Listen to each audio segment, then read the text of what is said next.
Gold, trusted gold buyers. మీరు తాకట్టు పెట్టిన బంగారాన్ని విడిపించి ఈ రోజు ఉన్న మార్కెట్ ధరకు కొనబడను.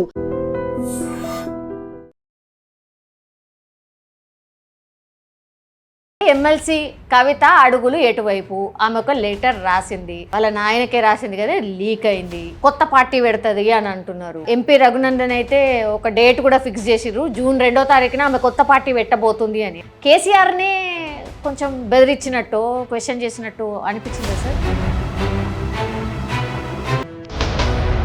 నేను చూసిన కేసీఆర్ ఇట్లా బెదిరిటోడు కాదు.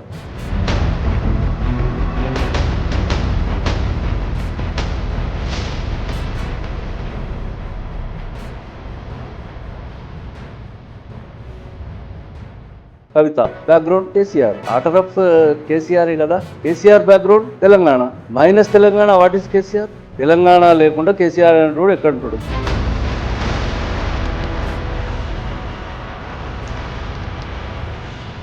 కాదు సార్, ఇప్పుడు ఇంత టెక్నాలజీ వచ్చింది, ఫోన్లు వచ్చినాయి, ఈ ఉత్తరాలు రాయడం ఏంటి అంటే అసలు తనకి ఎలో లేదా, ఫాదర్ మాట్లాడతలేడా, ఫ్యామిలీ టచ్లో లేదా, ఇవి ఇప్పుడు క్వశ్చన్లు. To fill the vacuum of the politics. రాజకీయాలలో మన అస్తిత్వము, మనం వెనుకబడిపోతున్నాం కాబట్టి ఏదో ఒకటి చేయాలని అనుకుంటే నిజంగానే అందరూ పొద్దునట్లు లేచి కవిత ఉత్తరం అంటే కవిత రాసిందట, రాస్తే ఏమో అయిందట, ఏమవుతుంది కావచ్చు అందాజ నాకు తెలియదు.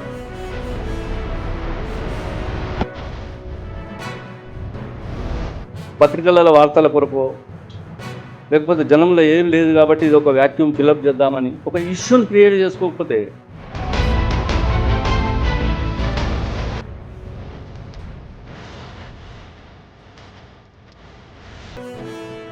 నిజంగా ఇంత జరుగుతుంటే కూడా కేసీఆర్ గారు ఎంత కామ్గా ఎందుకున్నారు అనేది ఒక పెద్ద చర్చ నడుస్తుంది సార్. కుటుంబంలోనే ఇంత ఇది నడుస్తుంటే కూడా అయినా కామ్గా ఉన్నాడు. హరీష్ రావు అటే పోయిండట, హరీష్ రావు పోయిండు, కేటీఆర్ ఇటే పోయిండు, కవిత వచ్చి మళ్ళీ ఇవాళ జెండా పట్టుకున్నది, సంతోషంగా ఉండటం అడ్రస్సే లేదు.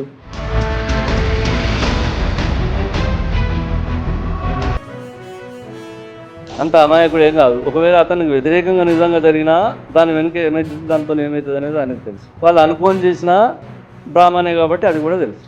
అతనికి ఈ మాత్రం తెలియనంత అమాయకుడేం కాదు. బిడ్డ బయటకు పోయి ఎగిరి ఎంత దూరం ఎగురుతుంది, ఎక్కడి దాకా ఎగురుతుంది. బీజేపీ ఎట్లుంది రాష్ట్రంలో? 8 ఎంపీ సీట్లు వచ్చినాయి కదా సార్, ఆ తర్వాత ఎమ్మెల్యేలు కూడా మంచిగానే గెలిచారు. కొంచెం పుంజుకున్నట్టు అనిపిస్తుంది పార్టీ. ఇప్పుడు కాంగ్రెస్ వర్సెస్ బీజేపీ లాగానే చూస్తున్నారా? నేను భారతీయ జనతా పార్టీ గొప్పగా అయిందని నేను అనుకుంటున్నాను. It's failure of the opposition party in the state. TRS party చాలా భయంకరంగా ఫెయిల్ అయింది కాబట్టి ఆ జాగాలో నిండిరు వాళ్ళు.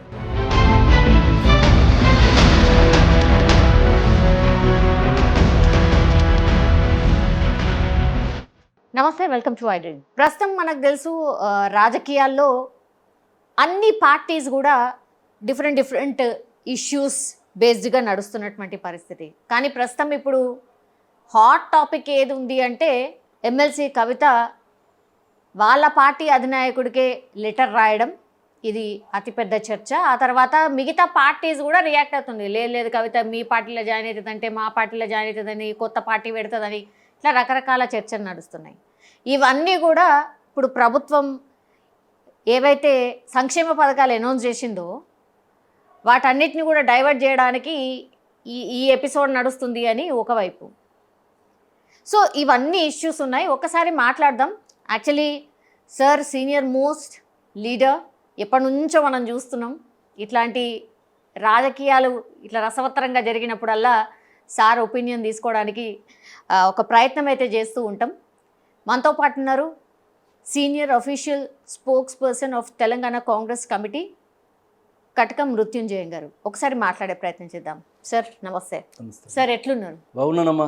రోజు చూస్తున్నారు కదా, కొన్ని ఏళ్ళ నుంచి మీరు రాజకీయాలు చూసి వచ్చినారు కాబట్టి ఇప్పుడు ప్రస్తుతం అయితే హాట్ టాపిక్ ఏంది అని అంటే ఎమ్మెల్సీ కవిత అడుగులు ఎటువైపు. ఆమె ఒక లెటర్ రాసింది, వాళ్ళ నాయనకే రాసింది కదా, లీక్ అయింది. తర్వాత ఆమె స్టెప్స్ కానీ ఆమె డెసిషన్స్ కానీ మీరు చూస్తూనే ఉన్నారు. కొత్త పార్టీ పెడుతుంది అని అంటున్నారు. ఎంపీ రఘునందన్ అయితే ఒక డేట్ కూడా ఫిక్స్ చేసిర్రు, జూన్ 2వ తారీఖున ఆమె కొత్త పార్టీ పెట్టబోతుంది అని. ఎందుకంటే తెలంగాణ ఆవిర్భావ దినోత్సవం కాబట్టి ఇంకో 10-12 రోజులు ఉంది అంతే. సార్ మీకేమనిపిస్తుంది అంటే as a senior most leader ఈ లెటర్ రాయడము కేసీఆర్ని కొంచెం బెదిరించినట్టు క్వశ్చన్ చేసినట్టు అనిపించిందా సార్? బికాస్ మీరు కేసీఆర్ గారితో చాలా దగ్గరగా ఉన్నారు కాబట్టి అడుగుతున్నా సార్. ఇప్పుడు నేను చూసిన కేసీఆర్ ఇట్లా బెదిరేటోడు కాదు. కాకపోతే రాజకీయంగా అనేకమైనటువంటి ఇబ్బందులు ఎదుర్కొన్నా కూడా ఆయన చిన్నప్పటి నుంచి రాజకీయాలలో ఉన్నా ఇంకేం చేసినా వేరే వేరే కార్యక్రమాలు చేసినా కూడా ఇప్పుడు 10 years అయితే అధికారంలో చూసినాం ఆయనను. చాలామంది చాలా తీర్ల ఆయనకు ఎంత అధికారం ఉన్నదో అంత థ్రెట్ కూడా ఉండే అధికారంలో. ఈ మధ్యన మనం ఏమైపోతున్నదంటే ఇప్పుడు మీరు అడుగుతూ ఉన్నారు, ఇప్పుడు లేటెస్ట్ పాలిటిక్స్లో ట్రెండ్ అంతా కూడా కవిత గురించి నడుస్తూ ఉంది. పాపం నేను చాలా చిన్న పిల్లలు వాళ్ళంతా చిన్న పిల్లలుగానే చూసినాం.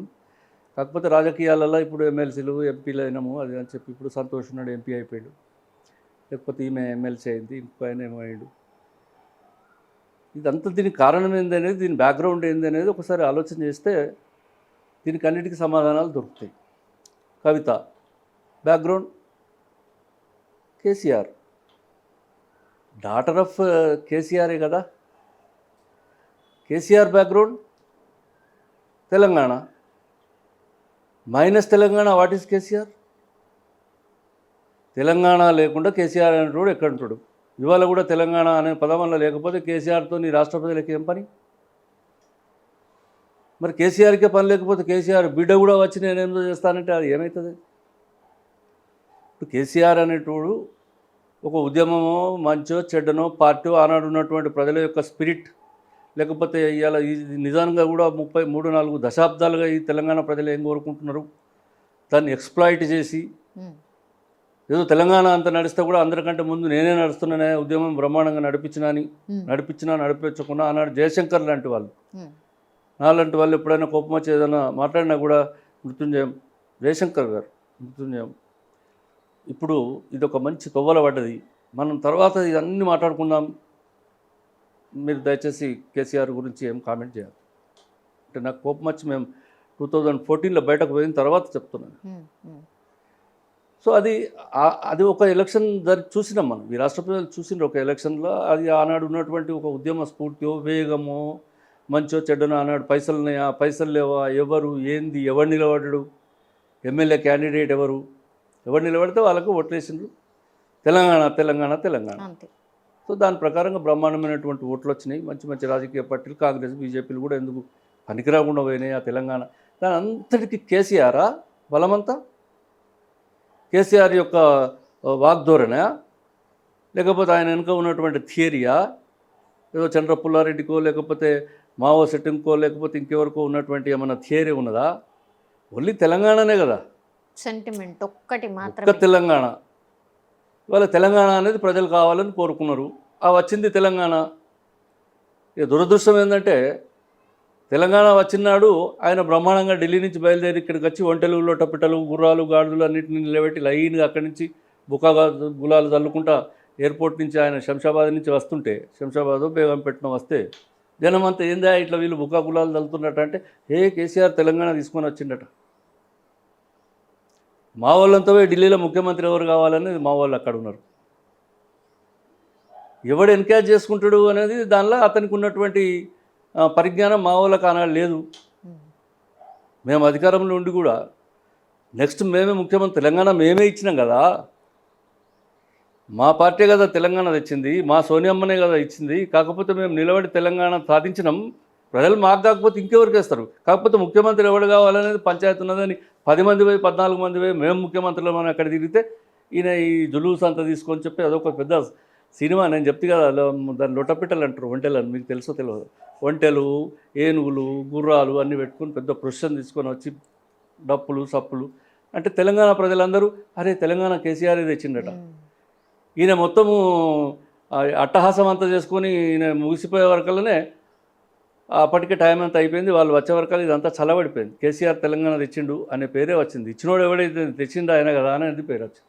ఏం లాభం జరగలేదు. అందుకొరకు నేనేమంటున్నా అంటే, సరే ఇదంతా చాలామంది చాలాసార్లు మాట్లాడినా కూడా నేను ఒక మాట ఖచ్చితంగా చెప్తాను. Minus Telangana, no KCR, no KCR, no Harish Rao, no KTR, no Santosh Rao, లేకపోతే నో కవిత. కాబట్టి దీన్ని గురించి అసలు కేసీఆర్ గురించే ఎవడు మాట్లాడేటప్పుడు తక్కువైపోతుంటే ఈ కాలంలో, అది కూడా మేమేదో కొంచెం ఈ మధ్యన మేము ఇప్పుడు ఎలక్షన్లలో గెలిచిన తర్వాత కూడా కొంత ఇబ్బందికరమైనటువంటి వాతావరణం ఏంటంటే ఆయన చేసినటువంటి అప్పులకు తప్పులకు ఇవాళ మా ప్రభుత్వం బాధ్యత వహించవలసి వస్తుంది. కాబట్టి ఈ మాత్రం ఆయన గురించి మాట్లాడవలసి వస్తుంది. లేకపోతే ఎందుకు మాట్లాడాలి ఆయన గురించి? మా పార్టీ వాళ్ళు కానీ మా నాయకులు కానీ లేకపోతే మేము కానీ క్రిటిసైజ్ చేసుడు కాదు, అసలు చర్చించవలసిన అవసరం చర్చనీయ అంశమే కాదు. ఒకవేళ మాట్లాడకపోతే అతడు అప్పులో అవో ఇవో 7 లక్షల కోట్ల 8 లక్షల కోట్ల రూపాయల అప్పులు గిప్పులు అవన్నీ చేసి ఇదంతా మా నెత్తి మీద రుద్దిపోకపోతే ఇవాళ అతని గురించిన చర్చనే రాదు. అసలు ఎందుకు రావాలి ఆయన గురించిన చర్చ? కాబట్టి ఆయన చర్చనే లేదంటే ఇప్పుడు ఆమె ముందుకు వచ్చి బతకలేని పిల్ల మంచమంతా ఎగిరి సచ్చాను సామెత ఉన్నది, మన తెలంగాణలోనే వాడతారు. ఇది బతకలేని పిల్ల మంచమంతా ఎగిరి చచ్చిపోయిందట. అందుకొరకు ఇదంతా ఏం హడావిడి, ఏం కథ, ఇదంతా ఏం లొల్లి? దీన్ని మా వాళ్ళు, మా కాంగ్రెస్ పార్టీ నాయకులు కానీ మా ఫ్రెండ్స్ కానీ మాట్లాడితే నేను చాలామందికి నేను అడ్వైజ్ చేస్తున్నా 2-3 రోజులు, వారం 10 దినాల నుంచి. దీని గురించి ఎవరు మాట్లాడకుండా ఎందుకు మాట్లాడతారు అసలు? ఎందుకు సార్? కవిత ఒక ఎమ్మెల్సీ, కేసీఆర్ బిడ్డ అయితే ఏంది? నీకంటే గొప్పదా? ఏమి ఆమెకున్న బ్యాక్గ్రౌండ్ ఏంది, అడ్వాంటేజ్ ఏంది, ఎందుకు ఆమె గురించి చర్చ చేయాలి, ఆమె ఏం చేస్తుందని చర్చ చేయాలి, ఏం జరుగుతుంది కావచ్చు. ఓ మంట కాచుకుంటాం చలి పెడితే ఎంతసేపు? ఆ కట్టెలో ఆ బొగ్గులో అయిపోయేదాకా. ఇది ఎంతసేపు అమ్మా ఇదంతా కూడా? పాల పొంగు వల్ల ఇవాళ లొల్లి పెట్టుకొని మీరు ఎందుకు ఇది అసలు అందరు సీరియస్గా తీసుకుంటున్నారు? మీరు అన్నట్టు ఇంతకుముందు ఇదంతా అందరి డ్రామా ఎందుకు కాకపోవచ్చు? అంటే ఇది డ్రామా ఎందుకు కాకపోవచ్చు? డ్రామా అయి ఉంటుంది. వాళ్ళు ఇట్ ఇస్ ఫ్యామిలీ డ్రామా. కుటుంబ సభ్యులు అందరు కలిసి పోతున్నటువంటి ప్రతిష్టను మళ్ళొకసారి, లేకున్నటువంటి పేరును మళ్ళొకసారి చరిత్రలో తీసుకురావడానికి ఇది ఒక డ్రామా చేసిందని ఎందుకు అనుకోడు? లేకపోతే ఈమె కొట్లాడుతుంది, ఆయన భయపడి ఉరికిపోతాడు, వీళ్ళిద్దరు కలిసి ఆయన అటుపోయి ఈయన ఇటుపోతే ఈ పార్టీ పెద్దగా పెరిగి ఇప్పుడు మా కాంగ్రెస్ పార్టీ అటువంటి పార్టీ అధికారంలో ఉన్నదాన్నో లేకపోతే ఇవాళ సెంట్రల్ ఉన్న భారతీయ జనతా పార్టీనో వీటిని అన్నింటిని కాదని ఇదంతా వచ్చి రేపు వీళ్ళంతా పైకి వస్తారని చెప్పి ఎవరన్నా అనుకుంటే, అసలు రఘునందన్ రావు కూడా ఆయన ఎందుకు అనుకుంటుండో ఏందో కానీ, అంటే నిజంగా కూడా ఆ పిల్ల ఏమన్నా అట్లా తొందరపడి పెడుతుంది కావచ్చు, మాకు తెలియదు. కానీ అంత అవసరమా అంటున్నాను నేను. దీని గురించి చర్చనే కాదంటున్నాను నేను. వాళ్ళే అనుకొని చేస్తున్నారేమో. ఇప్పుడు వరంగల్లో పెద్ద మీటింగ్ పెట్టిరు. అవును, 25 సంవత్సరాలది. 25 సంవత్సరాల మీటింగ్ పెట్టిరు. బ్రహ్మాండమైనటువంటి మీటింగ్. బహుశా దేశంలో జరగలేదు, రాష్ట్రంలో జరగలేదు, ఏదో చెప్పుకుంటా ఉన్నారు. అతి కొద్ది మీటింగ్లలో అదొక మీటింగ్ అని. సరే, మంది బాగా వచ్చిండొచ్చు, మీటింగ్ పెట్టిరచ్చు. దాని చర్చ ఎన్ని రోజులు నడిచింది? ఆయన ఏమనుకున్నాడంటే రేపు లోకల్బాడీ ఎలక్షన్లు అయిపోయి ఇంకా కొన్ని రోజుల దాకా మళ్ళీ ఒక 7-6 నెలలు ఇది చర్చ జరిగితే దీని గాలిలో నేను రేపు ఇవన్నీ ఎలక్షన్లు గెలిచేస్తాను అనుకున్నాడు. పాపం వారం దినాలకు తుస్సుమన్నది. దాని గురించి చర్చ బంద్ అయిపోయింది. తాను కూడా అడుగుతుంది అదే కదా మరి. నేను ఎన్నోసార్లు రాసినా ఇప్పుడే ఎందుకు లీక్ అయింది అంటుంది తాను కూడా. ఈ లెటర్ ఎందుకు లీక్ కావాలి, ఇప్పుడే ఎందుకు లీక్ అయింది, దీని వెనకాల ఎవరో ఉన్నారు. మీ నాయన్నే, నువ్వే. అయ్యో, మా నాయన దేవుడు, మిగతా అందరూ కోవట్లు అంటుంది. ఇప్పుడు నేను అంటే లాజిక్ అందుకే నేను ఎందుకు ఆలోచన చేయమన్నా అంటే, పత్రికల వార్తల కొరకు లేకపోతే జనంలో ఏమి లేదు కాబట్టి ఇది ఒక వ్యాక్యూమ్ ఫిలప్ చేద్దామని ఒక ఇష్యూని క్రియేట్ చేసుకోకపోతే ఎట్లయితుందని నేను ఇంతకుముందు లాజిక్ కూడా అందుకే చెప్పినా కదా. నువ్వు ఎవరికో రాస్తే ఏదో కలెక్టర్కు దరఖాస్తు ఇచ్చినా లేకపోతే ముఖ్యమంత్రి పేషీలా కాగితం ఇచ్చొచ్చినా అది ఎవడో పిఏ లీక్ చేసిండు, అట్లా కాదు కదా. ఇప్పుడు పండిట్ జవహర్లాల్ నెహ్రూ గారికి ఆమె కూతురు ఇందిరాగాంధీ అనేకమైన 100 ఉత్తరాలు రాసింది జైల్లో ఉన్నప్పుడు. అవన్నీ పబ్లిష్ అయినాయి. ఇవాళ బుక్స్ ఉన్నాయి, letters to Nehru by Indira అని, ఇందిరా ప్రియదర్శన్ అని. ఈ లెటర్లన్నీ ఎవరు ఇచ్చారు? నెహ్రూ ఇచ్చిండు అందరికీ. ఇవి నా బిడ్డ ఇవన్నీ ఉత్తరాలు రాసిందని. ఇప్పుడు దీంట్లో నేనైతే చాలా ఖచ్చితంగా చెప్తున్నా, పెద్ద డ్రామా కంపెనీ ఇది. తెలంగాణ మొదలు కాకముందు నుంచి మొదలుపెట్టిన డ్రామాల దాని చివరి అంకం కావచ్చు, లేకపోతే వాళ్ళు మొదలు అనుకుంటున్నారు. కానీ దీంతో ఇట్లా చేస్తే దీనిలో ప్రజలంతా ఈ ఉత్తరం ఆమె రాసిందా, ఉత్తరం నువ్వు రాసినా, అసలు ఆమె ఎమ్మెల్సీ అయితేంది, ఆమె కాకపోతే ఏంది, రేపు ఇంకేమో అయితేంది, ఒకసారి ఎంపీ చేసిండ్రు, ఎట్లా ఇది గాలికి ఎంపీ అయింది, మళ్ళీ పోయి నిలబడితే మళ్ళీ ఎందుకు ఓడిపోయింది మరి నిజామాబాద్లో? కాదు సార్, ఇప్పుడు ఇంత టెక్నాలజీ వచ్చింది, ఫోన్లు వచ్చినాయి, ఈ ఉత్తరాలు రాయడం ఏంది అంటే అసలు తనకి ఎలో లేదా, ఫాదర్ మాట్లాడతలేడా, ఫ్యామిలీ టచ్లో లేదా, ఇవి ఇప్పుడు క్వశ్చన్లు. ఎందుకు డైరెక్ట్ ఫోన్లో మాట్లాడాల్సింది ఈ ఉత్తరాలు రాసుడేంది? ఇంత టెక్నాలజీ పెరిగిన తర్వాత, ఫోన్లు అందుబాటులో ఉన్న తర్వాత ఈ ఉత్తరాలు రాసుడేంది, అది లీక్ అవుడేంది అనేది కదా చర్చ ఇప్పుడు. ఇదే పెద్ద డ్రామా అని చెప్తున్నా కదా. ఇప్పుడు మీ ప్రశ్నలనే ఆన్సర్ ఉన్నది. ఇదంతా ఏంది అని అంటే గిదికే మరి to fill the vacuum of the politics. రాజకీయాలలో మన అస్తిత్వము, మనం వెనుకబడిపోతున్నాం కాబట్టి ఏదో ఒకటి చేయాలని అనుకుంటే నిజంగానే అందరు పొద్దునట్లు లేచి కవిత ఉత్తరమట, కవిత రాసిందట, రాస్తే ఏమో అయిందట. ఏమవుతుంది కావచ్చు అందాదా నాకు తెలియదు. ఏమవుతుంది, ఏం జరుగుతుంది కావచ్చు అసలు నేను అడుగుతున్నా కావచ్చు. అంటే తను సస్పెండ్ కావాలా? నన్ను ఇట్లా సస్పెండ్ చేసిర్రు, నేను పార్టీలో జరుగుతున్నాయి ఏంది అని క్వశ్చన్ చేస్తే నన్ను సస్పెండ్ చేసిర్రు, ఆడబిడ్డని సస్పెండ్ చేసిర్రు, నేను పార్టీ కోసం ఎంత చేసినా అయినా సస్పెండ్ చేసిండ్రు, కాబట్టి నా వల్ల అయితే లేదు, సామాజిక తెలంగాణ ఇంకా ఏర్పడలేదు కాబట్టి నేను ఇప్పుడు కొత్త పార్టీ పెడుతున్నా, సామాజిక తెలంగాణ నేను తెస్తా అని కొత్త పార్టీ పెట్టబోతుంది అనేది చర్చ సార్. నిజంగా కూడా ఇది హాస్యాస్పదంగా అనిపిస్తలేదా? జోక్ కాదా ఇది? అసలు నేనే తెలంగాణ తెచ్చిన అనేటోడు ఒక ఎలక్షన్లో గెలిచి, రెండో ఎలక్షన్లలో అబద్ధాలాడి, మూడో ఎలక్షన్లో చతికిలబడి ఏం చేయాలనో పాలుపోని పరిస్థితులలో వాళ్ళ బిడ్డనట బయటకు వచ్చి ఆమె నేను పార్టీ పెట్టి మా నాయన చేయలేదు, మా బావ చేయలేదు, మా అన్నగాడు చేయలేదు అని చెప్పి నేను ఇప్పుడు అంతా ఏదో చేస్తానంటే మొత్తం తెలంగాణ ప్రజలంతా ఈమె వెనక ఉరుకుతారా? ఏమో సార్ మీరు చెప్పాలి. ఎట్లా సాధ్యమవుతుందమ్మా? నేను ఒక బాగా ఎక్స్పీరియన్స్తో ఒక మాట చెప్తాను. సరే, దీనికి దానికి అన్వయం ఉన్నదా లేదా నాకు తెలియదు. సంజయ్ గాంధీ చనిపోయిన తర్వాత ఇందిరాగాంధీ గారు కూడా, మేము అప్పుడు యూత్ కాంగ్రెస్లో చాలా యాక్టివ్ ఉన్నాం. యూత్ కాంగ్రెస్. సంజయ్ గాంధీ యాక్సిడెంట్లో చనిపోయాడు. ఆయన ప్రధానమంత్రి కొడుకు, ఆయన భార్య మేనకా గాంధీ. ఏం జరిగింది అవన్నీ అంత డీటెయిల్ వద్దు కానీ, ఓ రాత్రి ఆమెను మెడలు బట్టి బయటకు నూకేసిండ్రు ఇంట్లో నుంచి ప్రైమ్ మినిస్టర్ అని చెప్పి ఇందిరాగాంధీ అని ఒక ప్రచారం వచ్చేసింది. వాస్తవమే she came out of the house, prime ministers house, on that mid night. సరే, ఎక్కడికో పోయింది, ఆ రాత్రి దాచుకుంది. పాపం ఇవాళ దేశమంతా అమ్మ అనేటువంటి ఇందిరాగాంధీ కోడలను ఆమె మెడలు బట్టి బయటకు గెంటేసింది. చిన్న పిల్లగాడు చంకల. ఎవరు? రాహుల్ గాంధీ. చిన్న పిల్లగాడు, 3 years 4 years బాయ్. ఓ దేశమంతా పెద్ద చర్చ జరిగింది దాన్ని. అది నిజంగా కూడా ప్రధానమంత్రి ఇట్లా ఒక ప్రధానమంత్రి, ఒక తల్లి, after all she is a mother, ఇట్లా చేస్తుందా? తన కొడుకు చనిపోతే కోడల్ని ఇట్లా చేసిందా లేదా అంటే అది కారణాలు ఏవైనా కూడా ఆమె బయటకు వచ్చింది. ఆ తర్వాత నా భర్త కాన్స్టిట్యున్సీ అమేథీ అని చెప్పి ఆ ఉత్తరప్రదేశ్ అంతా తిరిగింది, అమేథీకి పోయింది, సంజయ్ విచారమంచన పార్టీ పెట్టింది, ఆ పార్టీ నుంచి నేను ఎమ్మెల్యే అయినా. ఆమెను దొలకొచ్చి హైదరాబాద్ టు కామారెడ్డి టు మా నేటివ్ ప్లేస్ గంభీరావుపేట, అక్కడి నుంచి వేములవాడ రాజరాజేశ్వర స్వామి గుళ్ళకి తీసుకుపోయి ఆమె ఏమతమో ఏందో తెలియదు, అక్కడ బ్రాహ్మణులతో మంచి ఆశీర్వాదం ఇప్పించిన. అక్కడి నుంచి కరీంనగర్ నుంచి పెద్దపల్లి నుంచి సిద్దిపేట హైదరాబాద్ నేను ఉండి మొత్తం తిరిగినాం. అంటే నేను ఒక్కనే కాదు, నాతో పూర్ణ ప్రకాశ్రావు, XYZ ఎంతో మొత్తం మంది ఉంటారు. So I was instrument on those days. ఈ మీటింగులు అన్నీ ఏర్పాటు చేయడానికి మొట్టమొదటి నేనే కారణం. ప్రకాశ్రావు అనేట ఆయన ఒక పెద్దపల్లి ఏర్పాటు చేసిండు. ఆ తర్వాత ఇవన్నీ నేను చేసినాం. నాకు యాదున్నది, నేను ఆఖరి మీటింగ్లో పైసలు లేకపోతే టేప్ రికార్డర్ అమ్మేసిన 4,000 సిద్దిపేటలో. పైసలు ఏమో తాళ్ళు కట్టినాయి, అవి కట్టినాయి, ఇవి కట్టినాయి కావాలంటే ఒక టేప్ రికార్డర్ అమ్మితే 4,000 వచ్చినాయి. వాళ్ళకి ఇచ్చిన, నమస్తే పెట్టిపోయాను. రాంగా ఆమెతో వస్తున్నా కార్లో సిద్దిపేట నుంచి.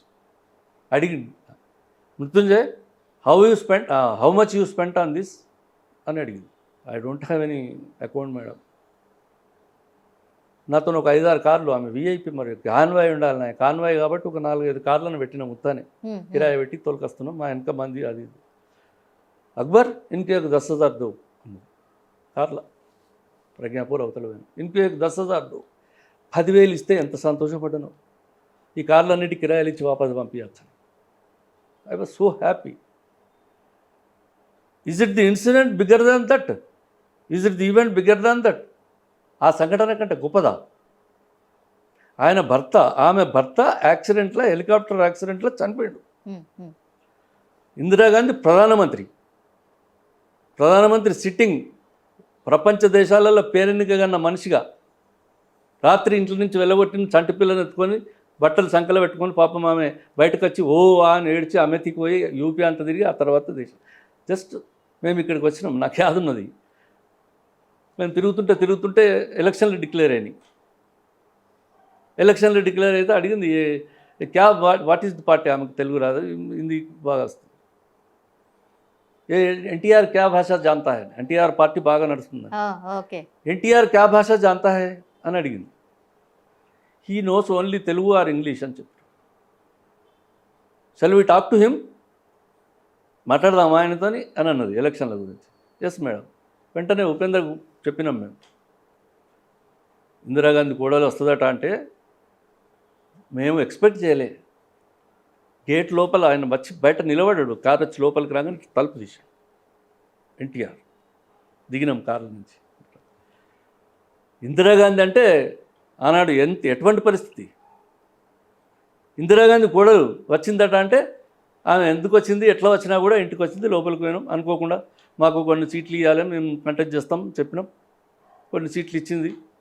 ఆయన ఇచ్చిండు ఎన్టీ రామారావు. అప్పుడు తెలంగాణలో ఆయనకి ఏం లేకుండా పాపం మాకు 14-18 బీఫామ్లు ఇచ్చేస్తే నిలబెట్టేందుకు ఎవ్వరు దొరకలే. ఇవి తీసుకొని నేను నా ఫ్రెండ్స్ అందరి దగ్గరికి తిరిగిన, ఇది నువ్వు నిలబడని. పిచ్చోనువా, మేనకా గాంధీ అట పార్టీ అట, ఇక మాకు పర్లేదా అన్నారు. సరే నేనైతే నిలబడి, మాది పోయేది ఏం లేదు, అంగీలాగులు చెప్పులు తప్ప మా దగ్గర ఏ కానలేదు. నిజంగా చెప్తాను. 83లో ఎమ్మెల్యే కంటెస్ట్ చేసిన, 23,000 మెజారిటీతో గెలిచిన. ఎన్టీ రామారావు వచ్చిండు ప్రచారానికి, సగం మాట్లాడితే మైక్ పోయింది. ఈ కుర్రాలను పెట్టుకుంటే ఇలాగే ఉంటుంది అన్నాడు ఆయన. నన్ను పాపం అంటే చెప్పింది నేను, ఆమె పేరు మీద మేము ఒక 4 ఎమ్మెల్యేలు.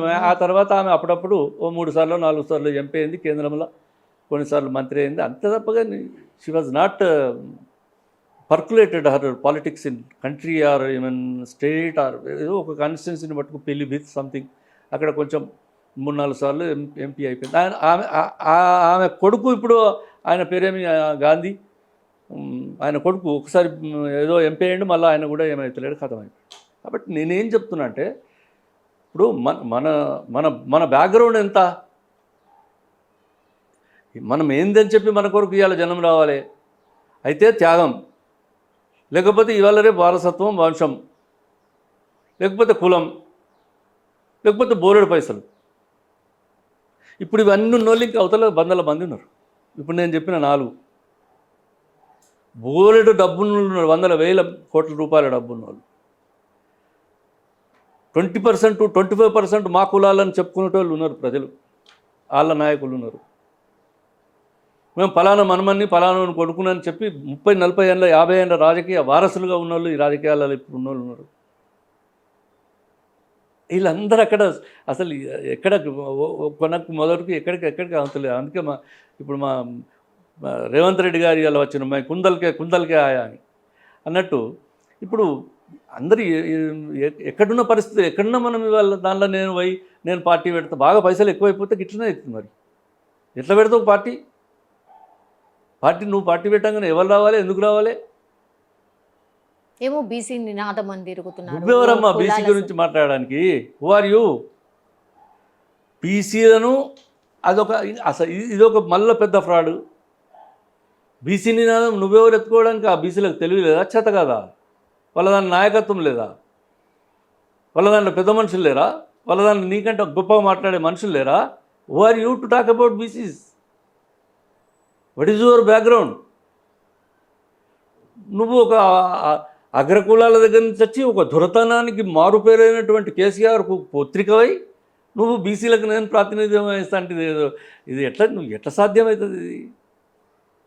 ఇది అసలు ఏమన్నా ఏదైనా ఎవరన్నా వస్తాడా నీ వెనుక బీసీ? ఎందుకు వస్తారు వాళ్ళు? అసలు బాగాసేపు నేను ఆమె గురించి మాట్లాడడం మంచిది కాదు. ఎందుకంటే పాపం నా బిడ్డ కంటే చిన్నది, లేదా నా బిడ్డ అంత కావచ్చు. నేను ఆ పిల్లల గురించి ఎన్నడూ మాట్లాడడానికి ట్రై చేయను. నేను ఈవెన్ కేటీఆర్ గురించి కూడా మాట్లాడాను. ఎందుకంటే పాపం నేను ఏమి లేనాడు చిన్నగా లండన్ నుంచి వచ్చింతే అంకుల్ బాగున్నారంటే నమస్తే హౌ ఆర్ యూ అంటే హౌ ఆర్ యూ, అంతే తప్ప. కానీ వాళ్ళు ఒకసారి ఇట్లా పెరిగిపోతే ఇప్పటికి కూడా వాళ్ళది మా నేటివ్ కాన్స్టిట్యున్సీ కేటీఆర్ది. ఆయన వాళ్ళు చెప్తుండేది కేటీఆర్కు ఆయనకి ఇద్దరికి పంచాయతీ అన్నీ వాళ్ళ మళ్ళీ పొద్దునట్లు వేసి వాళ్ళు ఇద్దరు పోయినట్టు ఇద్దరు దొరలు ఎవరు, దామోదరావును ఇంకెవరో, హూ ఇస్ దామోదరావు, వాళ్ళందరూ అందరు దామోదరావు ఎక్కడైనా ఇంకత ఇవాళ ఒక చార్టెడ్ అకౌంటెంట్ లెక్కలు రాష్ట్ర ఆయన ఇవాళ రాజ్యసభ సభ్యుడు ఉన్నాడు. ఇంకో ఆయన మందులు గోళీలు ఇచ్చారు, ఆయన మీకు ఎమ్మెల్సీగా ఉన్నాడు, ఆయన మొన్న సంతోష్ అనేట ఆయన రాజ్యసభ సభ్యుడు అయినాడు. వీళ్ళందరినీ మీరు అవకాశం ఉన్న వాళ్ళ వాళ్ళని రిక్రూట్ చేసుకొని నువ్వు బయటకు వచ్చి నేను బీసీల నాయకురాలని అంటే ఎట్లయితావమ్మా? నాకు అర్థం కాదు. మీకు చేతులు ఎవరికి ఏం చేయకపోతే నువ్వెందుకు నిలబడ్డావు?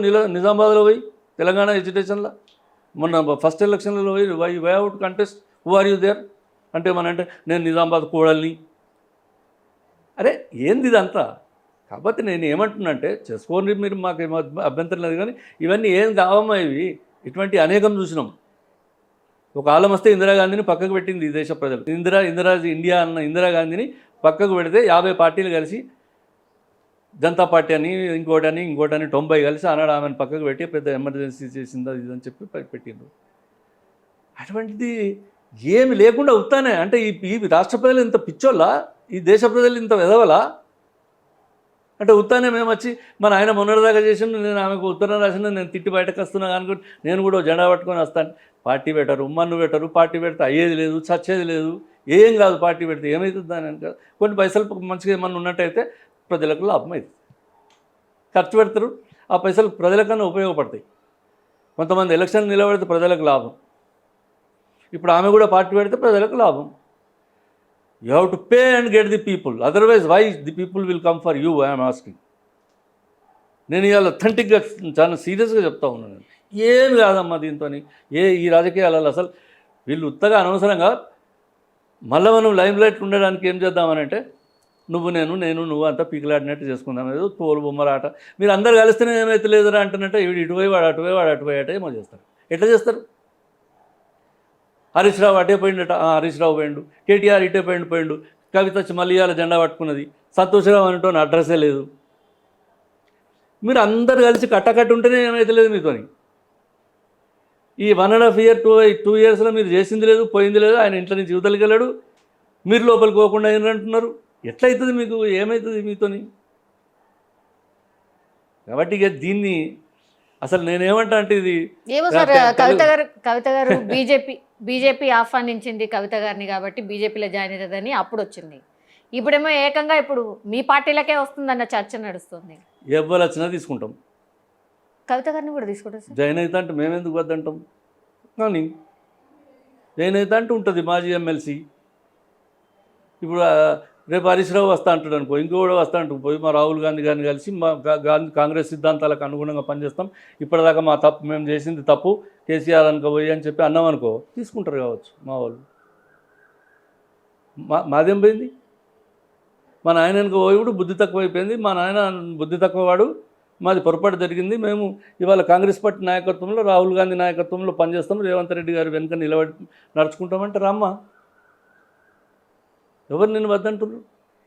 You are not at all an instrument for anything. నువ్వు ఏం చేసినావని చెప్పి ఇదే ల్యాండ్స్, భూములు, పంచాయతీలు, గీమ్ అంత అంగడంగడి ఉన్నది హైదరాబాద్ చుట్టూరుగా. కొన్ని 100,000 ఎకరాల భూములు ఇవాళ కబ్జా చేసినామే అని పేరున్నది. వాటి అన్నిటి గురించి మాత్రం ఆన్సర్ ఇచ్చుకోవాల్సి వస్తుంది. ఒకవేళ మీ పార్టీలో నిజంగా కావాలి మరి, అంతే కదా, అడుగుతారు కదా మరి. ఇవన్నీ ఏంటి? దీని పంచాయతీలు నువ్వు వచ్చిన తెల్లారి నుంచి స్కామ్లు అయితే ఈ స్కాములన్నింటికి నిన్ను తీసుకొని ఆ స్కాములన్నింటి కాంగ్రెస్ పార్టీ నెత్తి మీద పెట్టుకోవడానికి సిద్ధంగా ఉండదు. కాబట్టి you must be able to answer for all those scams.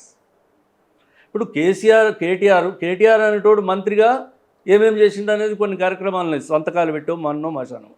నీకు సంతకం పెట్టే అధికారం అసెంబ్లీ పార్లమెంటు మెంబర్గా తప్ప నీకు ఎక్కడ రాకనే పాయ్. పార్లమెంటు మెంబర్గా అటెండెన్స్ రిజిస్టరు, ఎమ్మెల్సీగా అటెండెన్స్ రిజిస్టర్ సంతకం తప్ప నీకు ఎక్కడ సంతకాలు పెట్టి ఏమో చేసే అధికారాలు రాలేదు. కాకపోతే ఇవాళ మీ నాయన పేరు మీద ఇనాగరేషన్లోకి పోతే కూడా బంగారు షాపుల దుకాణాలలో ఇనాగరేషన్, ఇక్కడి నుంచి అక్కడి దాకా పోలీసులు తుర్రు విధులు. ఏంటంటే కవిత షాప్ ఇనాగరేషన్కి వస్తుందట, ఎవరు కవిత అని ఎవరన్నా నాకు తెలియని వాళ్ళు అడిగితే అరే ముఖ్యమంత్రి బిడ్డ, సిఐ వచ్చే, ఏసీ పచ్చే, డీసీ పచ్చే, వాడచ్చు వీడచ్చు. బట్టల షాప్ ఇనాగరేషన్, బట్టలు అందరూ చెప్పుకున్నారో కదా, మా బట్టల షాప్కి ఇనాగరేషన్ పోతే ఆమె ఇష్టం వచ్చిన బట్టలు పట్టుకుపోతుంది, జ్యువెలరీ షాప్కి ఇనాగరేషన్ పోతే జ్యువెలరీ పట్టుకుపోతుంది. ఇవన్నీ చాలామంది చెప్పంగా అనేక మంది కథలుగా విన్నాయని. ఇప్పుడు ఈ ప్రజలను ఇంత తక్కువ అంచనా వేస్తే ఎట్లా అని I pity on the part of Kavitha. Bogus నినాదాల పేరు మీద తెలంగాణ అనే ఒక చిన్న తెలంగాణ అనేటువంటి వాదనను అడ్డుపెట్టుకొని మీరు 10 ఏళ్ళు మీ కుటుంబం సంసారం మొత్తం నడిపించింది. ఇవాళ అది పోయిన తర్వాత మళ్ళీ ఇవాళ బయటకు వచ్చి మీరు ఈ ప్రజలను అంత తక్కువ అంచనా వేసి ఇక నీ వేషం అయిపోయింది, ఇక నా వేషం సెకండ్ హాఫ్. సినిమానా డ్రామానా ఏం తమాషనా? ఈ ప్రజలు ఎప్పుడు అట్లా కాదమ్మా. తెలంగాణ ప్రజలు ఎప్పుడు కూడా చాలా ఉద్యమ స్ఫూర్తితో ఉన్నారు. ఏ కాలం నుంచి ఎన్నడో సిపిఐ కాలంలో కూడా పనిచేసింది, ఇక్కడ ఉద్యమాలు వాళ్ళ కాలంలో పనిచేసిండ్రు. మరీ ముఖ్యంగా తెలంగాణ అనేది, తెలంగాణ నైజాం గవర్నమెంట్లో ఉన్ననాడు కూడా ఇక్కడ తెలంగాణ అనేది ప్రత్యేక వాదన ఉండే. ఆనాటి నుంచి దాదాపు 100 సంవత్సరాల నుంచి కూడా మా రాష్ట్రం మాకు కావాలని కోరుకున్నటువంటి ప్రజలు ఉన్నారు. ఏదో వచ్చింది కాబట్టి కొంత సంతోషపడ్డారు. దాని ఫలితం అనుభవించింది. ఇవాళ అనుభవించింది కదా, అందుకే పక్కకు పెట్టిరు. నువ్వేందని వస్తావని నేను అంటున్నాను.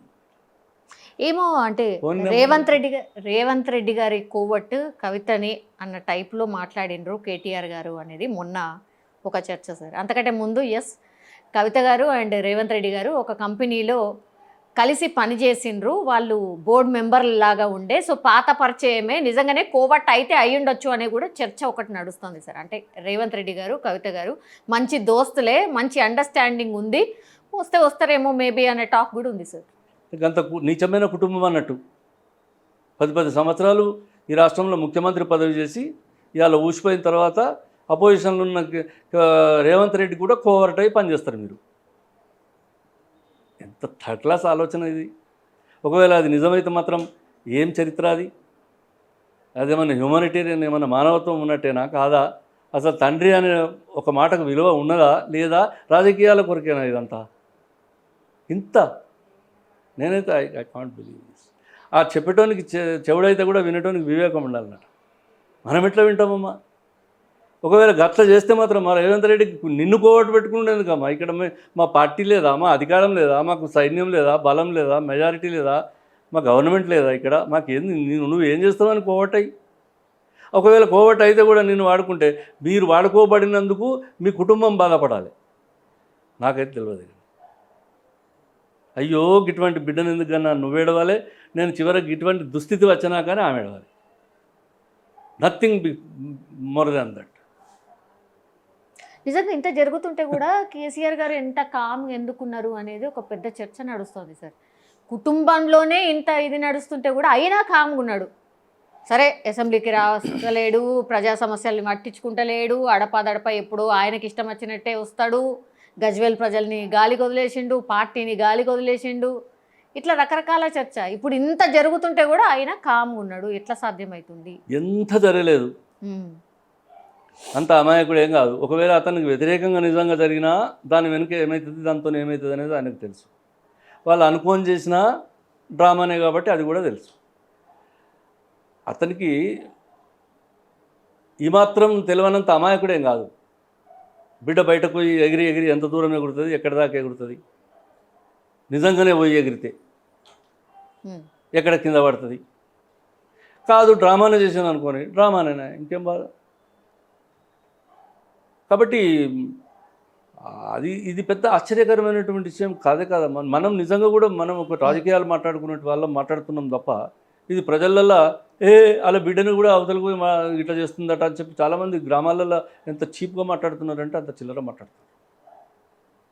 మీరు అనుకున్నట్టు రాజకీయాలలో ఇవాళ వైట్ కాలర్డ్ పీపుల్, మీరు నాతో ఇంతసేపు మాట్లాడిస్తున్నారు ఆ పిల్ల గురించి. నేనైతే I don't want talk about her. ఏంది ఆమె, ఏం కథ, ఆమె కథ ఏంది? ఒక కేసీఆర్ బిడ్డ కావచ్చు, అయితే ఇంట్లో లొల్లి పెట్టుకొని అవతలకు పోతే 2 దినాలకు మళ్ళీ ఇంటికి పోవాల్సిన మనిషి అయితే మొగన్ దగ్గరకో లేకుంటే తండ్రి దగ్గరకో. I don't expect more than that. అంటే ఆమె మహిళ అని కాదు నేను మాట్లాడేది, రాజకీయ వారసత్వం వెనుక ఉన్నటువంటి మనిషి, దాని తర్వాత ఆమెకు ఉన్నటువంటి ఫోకస్ అంతే. It's limited. ఆమెకంత పర్సనాలిటీ ఉన్నదని నేను అనుకోను. పర్సనాలిటీ లేదు, ఆమెకంత చరిష్మా లేదు. She's nothing at all. ఇప్పుడు మంచి మనం సినిమా యాక్టర్లను చూసినాం రాజకీయాలలో. అందరు ఎన్టీ రామారావులు అయినరా, అందరు జయలలితలు అయినరా ముఖ్యమంత్రులు. చాలామంది రాజకీయాలకు వచ్చిండ్రు, ఎంతమంది అడ్రస్ లేకుండా పోయినారు. You have more than charismatic than those people. వాళ్ళందరికంటే గొప్ప చరిష్మానా? నేను అడుగుతున్నాను, ఒకవేళ నిజంగానే కవిత అనే ఒక పేరుకే అంత గొప్ప పేరుంటే నువ్వు పార్లమెంట్ ఎలక్షన్లలో ఓడిపోవద్దు కదా. మనం నిజామాబాద్లో మళ్ళీ నువ్వు ఒకసారి గెలిస్తే రెండోసారి నేను ఓడగొట్టి ఇంటికి పోలేను, చాలుపో అని. How do you expect something from the people of Telangana? ఏంది నువ్వు? కాబట్టి వద్దమ్మా, నన్ను ఇది చిన్న ప్రశ్న, చిన్న ముచ్చట. అంటే నేనేం కాదు కావచ్చు, but it is two a small thing to talk a politician. చాలా ఒక ఒక రాజకీయ నాయకులు చర్చించవలసినటువంటి అంశం అంటే ఒక నిబద్ధత కలిగినటువంటి రాజకీయ నాయకులు మాట్లాడే అంశమే కాదు ఇది. అయితే కానిపోయి ఏమవుతుంది అన్న ఫరక్ పడుతుంది. టీ కప్లో తుఫాన్ అంటారు చూడు, it is really that, nothing more than that. ఒకవేళ కప్పు బాగా ఒలికి కింద పడితే కేసీఆర్ ఈ అంగి ఇడిచి ఇంకో అంగి తోడుకుంటాడు కావచ్చు. ఏం చూస్తారు, అంతకంటే ఎక్కువ ఏమైతుంది? Makes no difference. I'm sorry to say, ఇంత దురాశ కానీ, దురాశనే అంటాను నేను. ఏం కావాలని ఇప్పుడు ఇదంతా? Ultimate what is the goal? మళ్ళీ తెలంగాణ వస్తుందా? లేకుంటే ఉత్తర తెలంగాణ దక్షిణ తెలంగాణ ఏమైనా చేస్తారా? లేకపోతే హైదరాబాద్ను ఇంకేమైనా చేస్తారా? What is the goal of you to come in to power? అంటే దీని కొరకు ఇంత cheap politics. The people will not support and it will not happen. That's all. Yes sir. ఇప్పుడు ఉన్నటువంటి పరిస్థితుల్లో బీఆర్ఎస్ నిజంగా ప్రతిపక్ష రోల్ ఉంటుందా సార్? నిజంగా ఫైట్ చేస్తుందా అట్లా అధికార పార్టీ మీద? వాళ్ళు తీసే కార్యక్రమాలు కావచ్చు, ప్రజలకు అండగా నిలవడం కావచ్చు, నిజంగా ఉన్నదా అట్లా? 2-3 పాత్రలు. సార్, ఒక హరీష్ రావు, ఒక కేటీఆర్. వాళ్ళిద్దరు పాపం వాళ్ళు తగినంత శ్రమ, వాళ్ళకి కావాల్సినంత పరిశ్రమ చేస్తున్నారు. రోజు పొద్దునట్లేసి జనం నోట్లలో పార్టీ ఉండేటందుకు ఎంత పని చేయాలో అంత పని వాళ్ళిద్దరు చేసుకుంటూ వస్తున్నారు. ఆ రెండే. అంటే ఏమైపోయింది దీని ద్వారా? ఏం చెప్తున్నా అంటే, ఒక సామూహికమైనటువంటి దృక్పథం ఉన్నటువంటి, ఒక ఉద్యమ స్ఫూర్తి ఉన్నటువంటి పార్టీ అంత పోయి మనుషుల దగ్గరికి వచ్చింది. ఓకే, ఇద్దరు మాట్లాడితేనే మాట్లాడినాడు అంతే తప్ప ఇవాళ ఆయనన్న మాట్లాడాలి, ఈయనన్న మాట్లాడాలి. ఆయన ఇంట్లో నుంచి అవతలికి రాడు. అంతకు మించి ఏం కాలేకపోయింది అది పార్టీ. అంటే పాపం వాళ్ళిద్దరూ వాళ్ళకి తోచినంత ఎంత పడితే అంత ఏదంటే అది మాట్లాడుకుంటూ వచ్చారు. దీన్ని ఇవాళటి దాకా కాపాడుకుంటూ వస్తున్నారు. వాళ్ళే ఆయనతో ప్రతిపక్షం అని అనిపించుకోవడానికి. ఇక వాళ్ళ విషయం ఏంది, వాళ్ళ బలం ఎంత, వాళ్ళ బలగం ఎంత అనేది మొన్న పార్లమెంట్ ఎలక్షన్లలో తేలిపోలేదా? సున్నానా సార్? ఒక్కడు గెలవడా? ఇది చూసి కూడా ఇంకా రాజకీయ కుప్పిగంతులేనా? మీరు అంత కలిసి కొట్లాడితే మీరే ఓడిపోతారు. 8కి 8 ఓడిపోయి మొత్తం ఒక్క సీటు రాకుండా మొత్తం తెలంగాణలో మీ జాగంతా భారతీయ జనతా పార్టీ నిండిపోయింది. అది వ్యాక్యూమ్ అంతా బీజేపీ తీసుకుంటున్నట్టున్నది. అది ఆలోచన చేసే జ్ఞానం లేదు మీకు. ఇంకా మళ్ళీ మొన్ననే కదనమ్మా 1 year అయింది ఎలక్షన్లు అయ్యి. 1 year కింద జరిగినటువంటి ఎలక్షన్లలో మీరు 0. ఈ ప్రజలు మీరు పనికిరారని చెప్పి మిమ్మల్ని పక్కకు పెడితే అసలు నీ ముఖమే మంచిగా లేదు పో అంటే కొత్త చీర కట్టుకొస్తా అన్నట్టు. నువ్వు పనికిరావు పో అంటే నేను చీర కట్టుకొస్తా అంటే మళ్ళీ అసలు కేసీఆర్ను వాళ్ళని అందరినీ పక్కకు పెడితే అలా బిడొచ్చి నేనేదో చేస్తా అంటే ఇది ఎట్లయితుంది కాదు. అందుకొరకు పాపం ప్రతిపక్షాలుగా అధికార పక్షంగానే ఫెయిల్ అయిన వాళ్ళు ప్రతిపక్షంగా ఏం కారమ్మా ఎప్పుడు కూడా. నేను చెప్తున్నా, ఒకవేళ ప్రజలు ఓడిస్తారు కావచ్చు, అధికారంలో చేసినవి చెప్పుకోవడానికి ఉండేటువంటి భవిష్యత్తు ఉండాలి ఒక పార్టీకి. అది ఏ పార్టీ అన్నా కానీ, అది భారతీయ జనతా పార్టీ కావచ్చు, కాంగ్రెస్ కావచ్చు, ఇవాళ ఎంజీఆర్ పార్టీ కావచ్చు, లేకపోతే అక్కడ బెంగాల్లో కావచ్చు, ఇంకో మీరు అనేక రాజకీయ పార్టీలను చూడండి. Yes, this is the history of my party, ఇవో మా పార్టీ చరిత్ర ఇది, ఇవో మా నాయకత్వం ఇది అని చెప్పుకోవడానికి ఆ పార్టీకి ఒక స్థిరమైనటువంటి విధానము లేకపోతే నాయకత్వమో ఏదో ఒకటి ఉండాలి. ఇది యాక్చువల్గా మొత్తం టోటల్గా ఫెయిల్ అయిపోయినారు వీళ్ళు ఇక్కడ. దీనికి ఉన్నదంతా ఒకటి, దీని బ్యాక్గ్రౌండ్ తెలంగాణ బొమ్మను పక్కకు జరిపితే మీ అడ్రస్ లేదు. కాబట్టి ఇక్కడ ప్రతిపక్షంగా కూడా వాళ్ళు అంత బాగా చేసి ఇప్పుడు కొంతమంది ఎమ్మెల్యేలు గెలిచిన వాళ్ళు కావచ్చు, ఓడిపోయిన వాళ్ళు కావచ్చు, అక్కడక్కడ మాట్లాడితే ఎవరు అడుగుతున్నారు వాళ్ళని? అడిగేటోళ్ళు ఎవరు, పోయేటోళ్ళు ఎవరు, పట్టించుకున్న వాళ్ళు ఎవరు? ప్రతిపక్షంగా కూడా వాళ్ళు సరిగా పనిచేస్తే మన కొత్త మంచి ఫలితాలు ఉంటుండే కావచ్చు. ప్రతిపక్ష నాయకుడు అనేవాడే బయటకు రాకపోతే ఇంకెక్కడి ప్రతిపక్షం? యుద్ధంలో సైన్యాధిపతి ఇంట్లో అన్నట్టు, యుద్ధంలో సైన్యాధిపతి ఇంట్లో వాడిని మీరు కొట్టాడిపోంటే ఎవడు కొట్టాడతారు? ఎంతమంది అన్నా రావట్లేదు, ఏం చెప్పినా రావట్లేదు. మరి ఎందుకు అట్లా? ఏం చెప్పుకునేది లేక, అధికారం చెప్పుకోవడానికి ఏం లేక ప్రజలకు చేంజ్ చెప్పుకోవాలి. నేను ఇవాళ మాట్లాడుతున్నాను, నేను నిజంగా కూడా చెప్పద్దు కానీ మన వరంగల్ మీటింగ్లో నేను మొదటి నుంచి కొన్నదాకా నేను విన్నా, ఈ రాష్ట్రం విన్నాచో అందరు విన్నారచ్చు. ఏందా అని చెప్పింది? ఏందా 4 లక్షలు 3 లక్షలు 2 లక్షల మందిని జమ చేసి 1000 కోట్లు ఖర్చు పెట్టి ఏంది మీది ప్రజలకు ఇచ్చినటువంటి సందేశం తెలంగాణలో? ఏం చూసి మళ్ళీ నీ అని కురికి రావాలి అందరూ? ఏమైనా ఉన్నదా అసలు ఆ ఉపన్యాసంలో? ఏమైనా కసి కూడా లేదు. పస్ అయితే అసలే లేదు. 10 ఏళ్ళు ఉండగా నేను గిట్ల చేసిన, ఇవాళ వీళ్ళంతా వచ్చి నాశనం చేసిర్రు, ఇదిగో నేను వస్తే గిట్ల అవుతుంది. కొన్ని 4-5 ముచ్చట్లు చెప్పినారు, మీకు అది ఇస్తా అన్నది ఇది ఇస్తా అన్నది ఇచ్చిండ్రా? ఇవ్వలేదు. ఎవడు ఏదైనా కూడా ఏదో మీకు ఇచ్చిండ్రా అంటే ఇవ్వలేదు. ఎంత చేసినా చేయలేదంటాం. అవును, మా మా ముఖ్యమంత్రి గారే చెప్తా ఉన్నారు చాలా చక్కగా. అవునుగా, నేను ఈ ప్రభుత్వానికి వారసునిగా వచ్చిన, నేను ఒక దొంగకు వారసునిగా వచ్చిన, నేను నన్నే దొంగ అనుకుంటాను. చెప్పులు ఎత్తుకపోయే పరిస్థితి ఉన్నది నాయి. నేను పోయి అప్పడకపోతే నా చెప్పులు వీడు ఎత్తుకపోయి అని చెప్పి వాడు అప్పించుటోడు అనుకుంటాడు. ఎవరికి వారసునిగా నేను ఇక్కడికి వచ్చిన, ఒక దోపిడి దొంగకు వారసునిగా వచ్చిన. ఇవాళ నా దురదృష్టం ఇది అని ఆయన బాధపడేటువంటి పరిస్థితి. ఆయన చక్కగా ఉన్నట్టు చెప్పుకున్నాడు. ఇట్లా మాట్లాడతారా ముఖ్యమంత్రి అని అన్నోళ్ళు కూడా ఉన్నారు. పరిపాలన చేతగాక ఇవన్నీ చెప్తున్నారు. మీకు తెలియదా మరి? హామీలు ఇచ్చే కంటే ముందు తెలియదా? ఏదో అంటే ఏడాపెడా హామీలు ఇచ్చిండ్రు, ఇప్పుడేమో పైసలు లేవంటే ఎవరు ఊరుకుంటారు అనేది. నిజంగా తెలుసుకోకపోవడం మా పొరపాటే. నేను చెప్పగలుగుతా కాబట్టి చెప్పవలసిన అవసరం కూడా ఉన్నది. ఇవాళ తెలుసుకోలేక మాట్లాడడం అని అంటున్నారు. ఇవాళ అన్నీ అయిపోయినాక మీరు ఇన్ని రోజులకు మాట్లాడితే ఎట్లా అంటే, తెలుసుకోలేకపోవడం అంటే గింత దిక్కుమాలిన పరిపాలన ఉన్నదని చెప్పి మేము మా పార్టీ తెలుసుకోలే అన్నాడు. ఇవాళ తవ్వినా కొద్ది లోపలికి పోయింది. పార్టీ స్టేట్ అవే ఉన్న బాకీ వేరు. బహుశా మీకు ఎప్పుడైనా గమనించడో లేదో మీకు తెలియదు.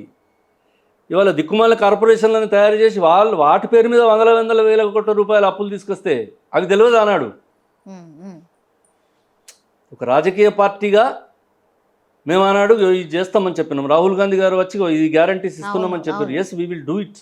కాకపోతే ఈ పార్టీ ఎంత అప్పున్నది? 3 లక్షల చిల్లర కోట్ల అప్పున్నది. ఈ కార్పొరేషన్ల అప్పులు, కింది మీది జీతాలు, భత్యాలు, టీఏలు, పెన్షన్లు, ఇవన్నీ ఎవరు లెక్కలు తీయలే. ఇవన్నీ తీసుకుంటూ పోయేటకల్లా ఒక 6 నెలల వరకల్లా ఈ మొత్తం లెక్కలు బయటకు వచ్చిన కొద్దీ బాకీలోడు ఇంటికి వచ్చేదాకా తెలియదు. ఇప్పుడు ఎవడైనా మనిషి చచ్చిపోతే, పెద్ద మనిషి ఇంట్లో, మనకి ఎన్ని బాకీలు ఉన్నాయని ఎట్లా తెలుస్తుంది? ఏమన్నా ఉంటే చెప్తే తెలుస్తుంది. చెప్పలేదు, మేము కూడా లేవు అనుకున్నాం. ఒకడు ఇగో నా కాగితం, ఇగో నా డాక్యుమెంటు, నా ప్రామిసర్ నోట్ అని వచ్చినా కొద్ది తెలిసింది. What is wrong? నేను ఇప్పుడు ఏమంటా, తెలుసుకోలేకపోవడం మా పొరపాటే. కానీ ఇప్పుడు ఇవాళ మేము అబద్ధాలు ఆడి మేము ఇప్పుడు చేయలేకపోయినాం, మేము వీకున్నాం, మేము బలహీనపడ్డాం కాబట్టి మేము చేయమని మేము ఎక్కడ అనలే. మా ముఖ్యమంత్రి గారు ఎప్పుడన్నా అన్నారా? We may not do today. ఇవాళ మాకున్న టైం ఎంత? మాకు 1.5 year అయింది. ఇంకా 3.5 సంవత్సరాల సుదీర్ఘ కాలం ఉన్నది. 3.5 సంవత్సరాల్లో మీరు అన్నయన్నీ మేము ప్రజలకు ఏవైతే మేము చెప్పగలిగినామో, చెప్పుకున్నామో వాటన్నింటినీ తీర్చడానికి ఇవాళ మా ప్రభుత్వం సిద్ధంగా ఉన్నది. మేము ఇస్తాము, ఇయ్యమంటలేము కదా. మేము రేపు 6 నెలల ముందర పోతున్నామా? రేపే 3 నెలలకు, రేపు ఎలక్షన్లకు పోతున్నామా? మేము ఎలక్షన్లకు పోయినాడు ఇవన్నీ కార్యక్రమాలు అడిగే పోతాం. మేము ఇవన్నీ ప్రజలు చేసి, ఈ కాంగ్రెస్ ప్రభుత్వం రేవంత్ రెడ్డి గారి నాయకత్వంలో రాహుల్ గాంధీ గారు చెప్పిన వాటితో పాటు ఈ గ్యారంటీస్ అన్నీ పూర్తి చేసిండ్రు అన్నాడే మళ్ళీ అసెంబ్లీకో పార్లమెంటుకో పోతాం. మేము మళ్ళీ అప్పుల ద్వారానే కదా సార్. ఎందుకని కుల్లం ఇప్పుడైనా చెప్తలేరు? చెప్పిండ్రు కదా. నేను ఏమంటున్నా సార్, అసలు ఫ్రీ అనేదే అసలు ఇది వేస్ట్, అసలు రాష్ట్రాన్ని ముంచుతుంది. ఈ ఫ్రీ పాలసీస్ అనేది వేస్ట్ అని ఎవ్వరు కూడా చెప్పలేకపోతున్నారు. ఎందుకంటున్నా, మళ్ళీ మీరైనా సరే ఏంటికెళ్ళో దేవాలి కదా, మళ్ళీ మన నెత్తి మీదనే పడుతుంది కదా, ఇదెందుకు చెప్పలేకపోతున్నారు అంటున్నా. కరెక్ట్ అమ్మా. ఇప్పుడు చెప్పినందుకే రేవంత్ రెడ్డికి ఇట్లా అంటారా అంటుంటారు కదా మీరు. ఇప్పుడు రేవంత్ రెడ్డి చెప్పిండు ఒక మీటింగ్లో, అర్ధగంట సేపు ఉపన్యాసంలో అప్పుల లెక్కనే చెప్పిండు, అప్పుల పురాణం చెప్పిండు. ఆయన నా పరిస్థితికి ఇది ఉన్నదని చెప్పిండు. పాపం ఎంత దయనీయమైనటువంటి పరిస్థితుల్లో అది చెప్పుకోవాల్సి వచ్చింది. మీరు దయచేసి అర్థం చెప్తే ఇప్పుడు మీరు అప్రిషియేట్ చేయాలి. ఒక నాయకుడు ఇంత మంచిగా చెప్పిండని. ఇంత బలహీనంగా ఉన్నా నేను అప్పుకు ఢిల్లీకి పోతే అప్పిచ్చేటోడు నా చెప్పులు ఎత్తుకపోతాడేమో అని చెప్పి వాడు చెప్పులు దాచుకుంటాడని చెప్పింది. ఇంతకంటే అవును సార్. సైమల్టేనియస్లీ మరి అందాల పోటీల కోసం ఎందుకు ఖర్చు పెట్టాలి అనేది కూడా మాట్లాడుతున్నారు. అంటే సార్ కంపారిజన్ చేస్తారు కదా, అందరు మాట్లాడిందే మిమ్మల్ని అడుగుతున్నా, మీ ఒపీనియన్ ఏంటి అని. నేను అవసరమా అని. ఏమో అందాల పోటీలు అవసరమా కాదా? ఇది ఇప్పుడు అనేకమైన కార్యక్రమాలలో అదో కార్యక్రమం అంతే తప్ప. కానీ అందాల పోటీ పెట్టినంత, అందాల పోటీకి ఇవాళ నిన్ననే అయింది అంకురార్పణ. అది ఎన్నటి నుంచో అనుకుంటే అందాల పోటీ ఇక్కడ పెట్టాలనే ఆలోచన వచ్చింది అంతే తప్ప. కానీ సరే 50 కోట్లు అటైనాయో 100 కోట్లు ఇటైనాయో నాకు పెద్ద లెక్కలు తెలియదు. అందాల పోటీలకు నేను పోలేదు, పోయిన వాళ్ళు ఎవరో నాకు తెలియదు. దాంతో ఏం లాభం అవుతుందో ఏం లాభమో కాదు. కానీ మా అందాల పోటీల వలన ఒకటి మాత్రం లాభమైంది ఏంటంటే, మొత్తం ప్రపంచవ్యాప్తంగా Telangana, Hyderabad Telangana everyday on the news in the world. ఈ 130 110 దేశాల అందాల భామలు ఎవరైతే వచ్చిందో వీళ్ళందరికీ సంబంధించిన టీవీలలో ఆయా దేశాలలో వీళ్ళ గురించి రోజు మాట్లాడి అరే there is Telangana, there is Hyderabad, ఇదట అదట అని చెప్పుకున్నది మాత్రం జరిగింది. దీనివల్ల పబ్లిసిటీ వచ్చిందని అనుకుంటున్నాను. ఇది అందాల పోటీలు పెడితే పోయింది ఏమన్నది, వచ్చింది ఏమన్నది అనేది, దానికి కావాలని ఇది అన్ని వదిలిపెట్టి పెట్టిందా అనేది కాదు. కొన్ని జరుగుతుంటాయి అట్లా, దానికి ఎవరేం చేస్తారు దానికి. అందుకొరకు దీన్ని మొత్తం అంతా వదిలిపెట్టి అందాల పోటీలు ఎందుకు పెట్టినావు? ఇప్పుడు 150 మంది వచ్చి పాల్గొన్నారు. ఒక ఆమె పోయి అక్కడ నన్ను ప్రాస్టిట్యూట్గా చూసారు కాబట్టి నేను కోపం మీద వచ్చేసిన అని చెప్పింది. Is it right? You have to tell, మీరు చెప్పాలి అసలు ఏం జరిగింది అనేది. What about other ladies who participated? Why she alone cries? ఎందుకంటారు? I don't know. అందుకొరకు ఇట్లా ఏదో ఒక మనిషి ఒక చేసినంత మాత్రాన ఇది అదంతా నిజంగా అని అనుకున్నా తప్పే, ఇది జరిగినంత మాత్రాన ఈ తెలంగాణలో ఏం మునిగిపోయిందని అనుకున్నా తప్పే. ఒక క్రికెట్ నడిపిస్తాం, ఒక పోటీ నడుస్తాం, సరే ఇక్కడ ఒక తెలంగాణలో ఒక డిపార్ట్మెంట్ ఉంటుంది, ఆ డిపార్ట్మెంట్ కొన్ని కార్యక్రమాలు ఉంటాయి, అది పెద్ద దీన్ని చర్చనీయాంశమే కాదు. ఇది అందాల పోటీలు ఎందుకు పెట్టి ఇట్లా నువ్వు ఎట్లా చేసినావు, గిన్ని బాకీలు ఉండంగా అది ఇది అని అంటే అదంతా ఏదో ఒక కార్యక్రమం. It's not event to decide on the day it self. ఇవాళ పొద్దుకు మొదలుపెట్టి వాళ్ళందరినీ మొత్తం దేశాల నుంచి సీటు కొట్టి పిలిచిన వాళ్ళు కాదు కదా. It's a programme, it's an event taken place as usually undertaken by the Telangana government. అంతే తప్ప ఇది అంత పెద్ద చర్చనీయాంశం అయితే కాదు. కాకపోతే నేను ఆయన పాపం అంత బాగా చెప్పిన దాన్ని మిస్అండర్స్టాండింగ్ చేసుకొని అరే ఎట్లెట్లా చెప్పి, అరే ఇంత మంచిగా చెప్పిండు కదా ఒక ముఖ్యమంత్రి అని చెప్పి అనుడు కాకుండా హే గిట్ట చెప్తాడా, అరే గట్ల చెప్తాడా, మరి ఎట్లయితుంది? ఎవరైనా అప్పిస్తారా? అప్పు కూడా ఇవ్వరు, ఇట్లా కూడా మాట్లాడండి కదా సార్. మా దగ్గర ఇంత అప్పు ఉన్నదంటే ఇంకెవరైనా అప్పిస్తారా, ఇది కూడా మాట్లాడారు.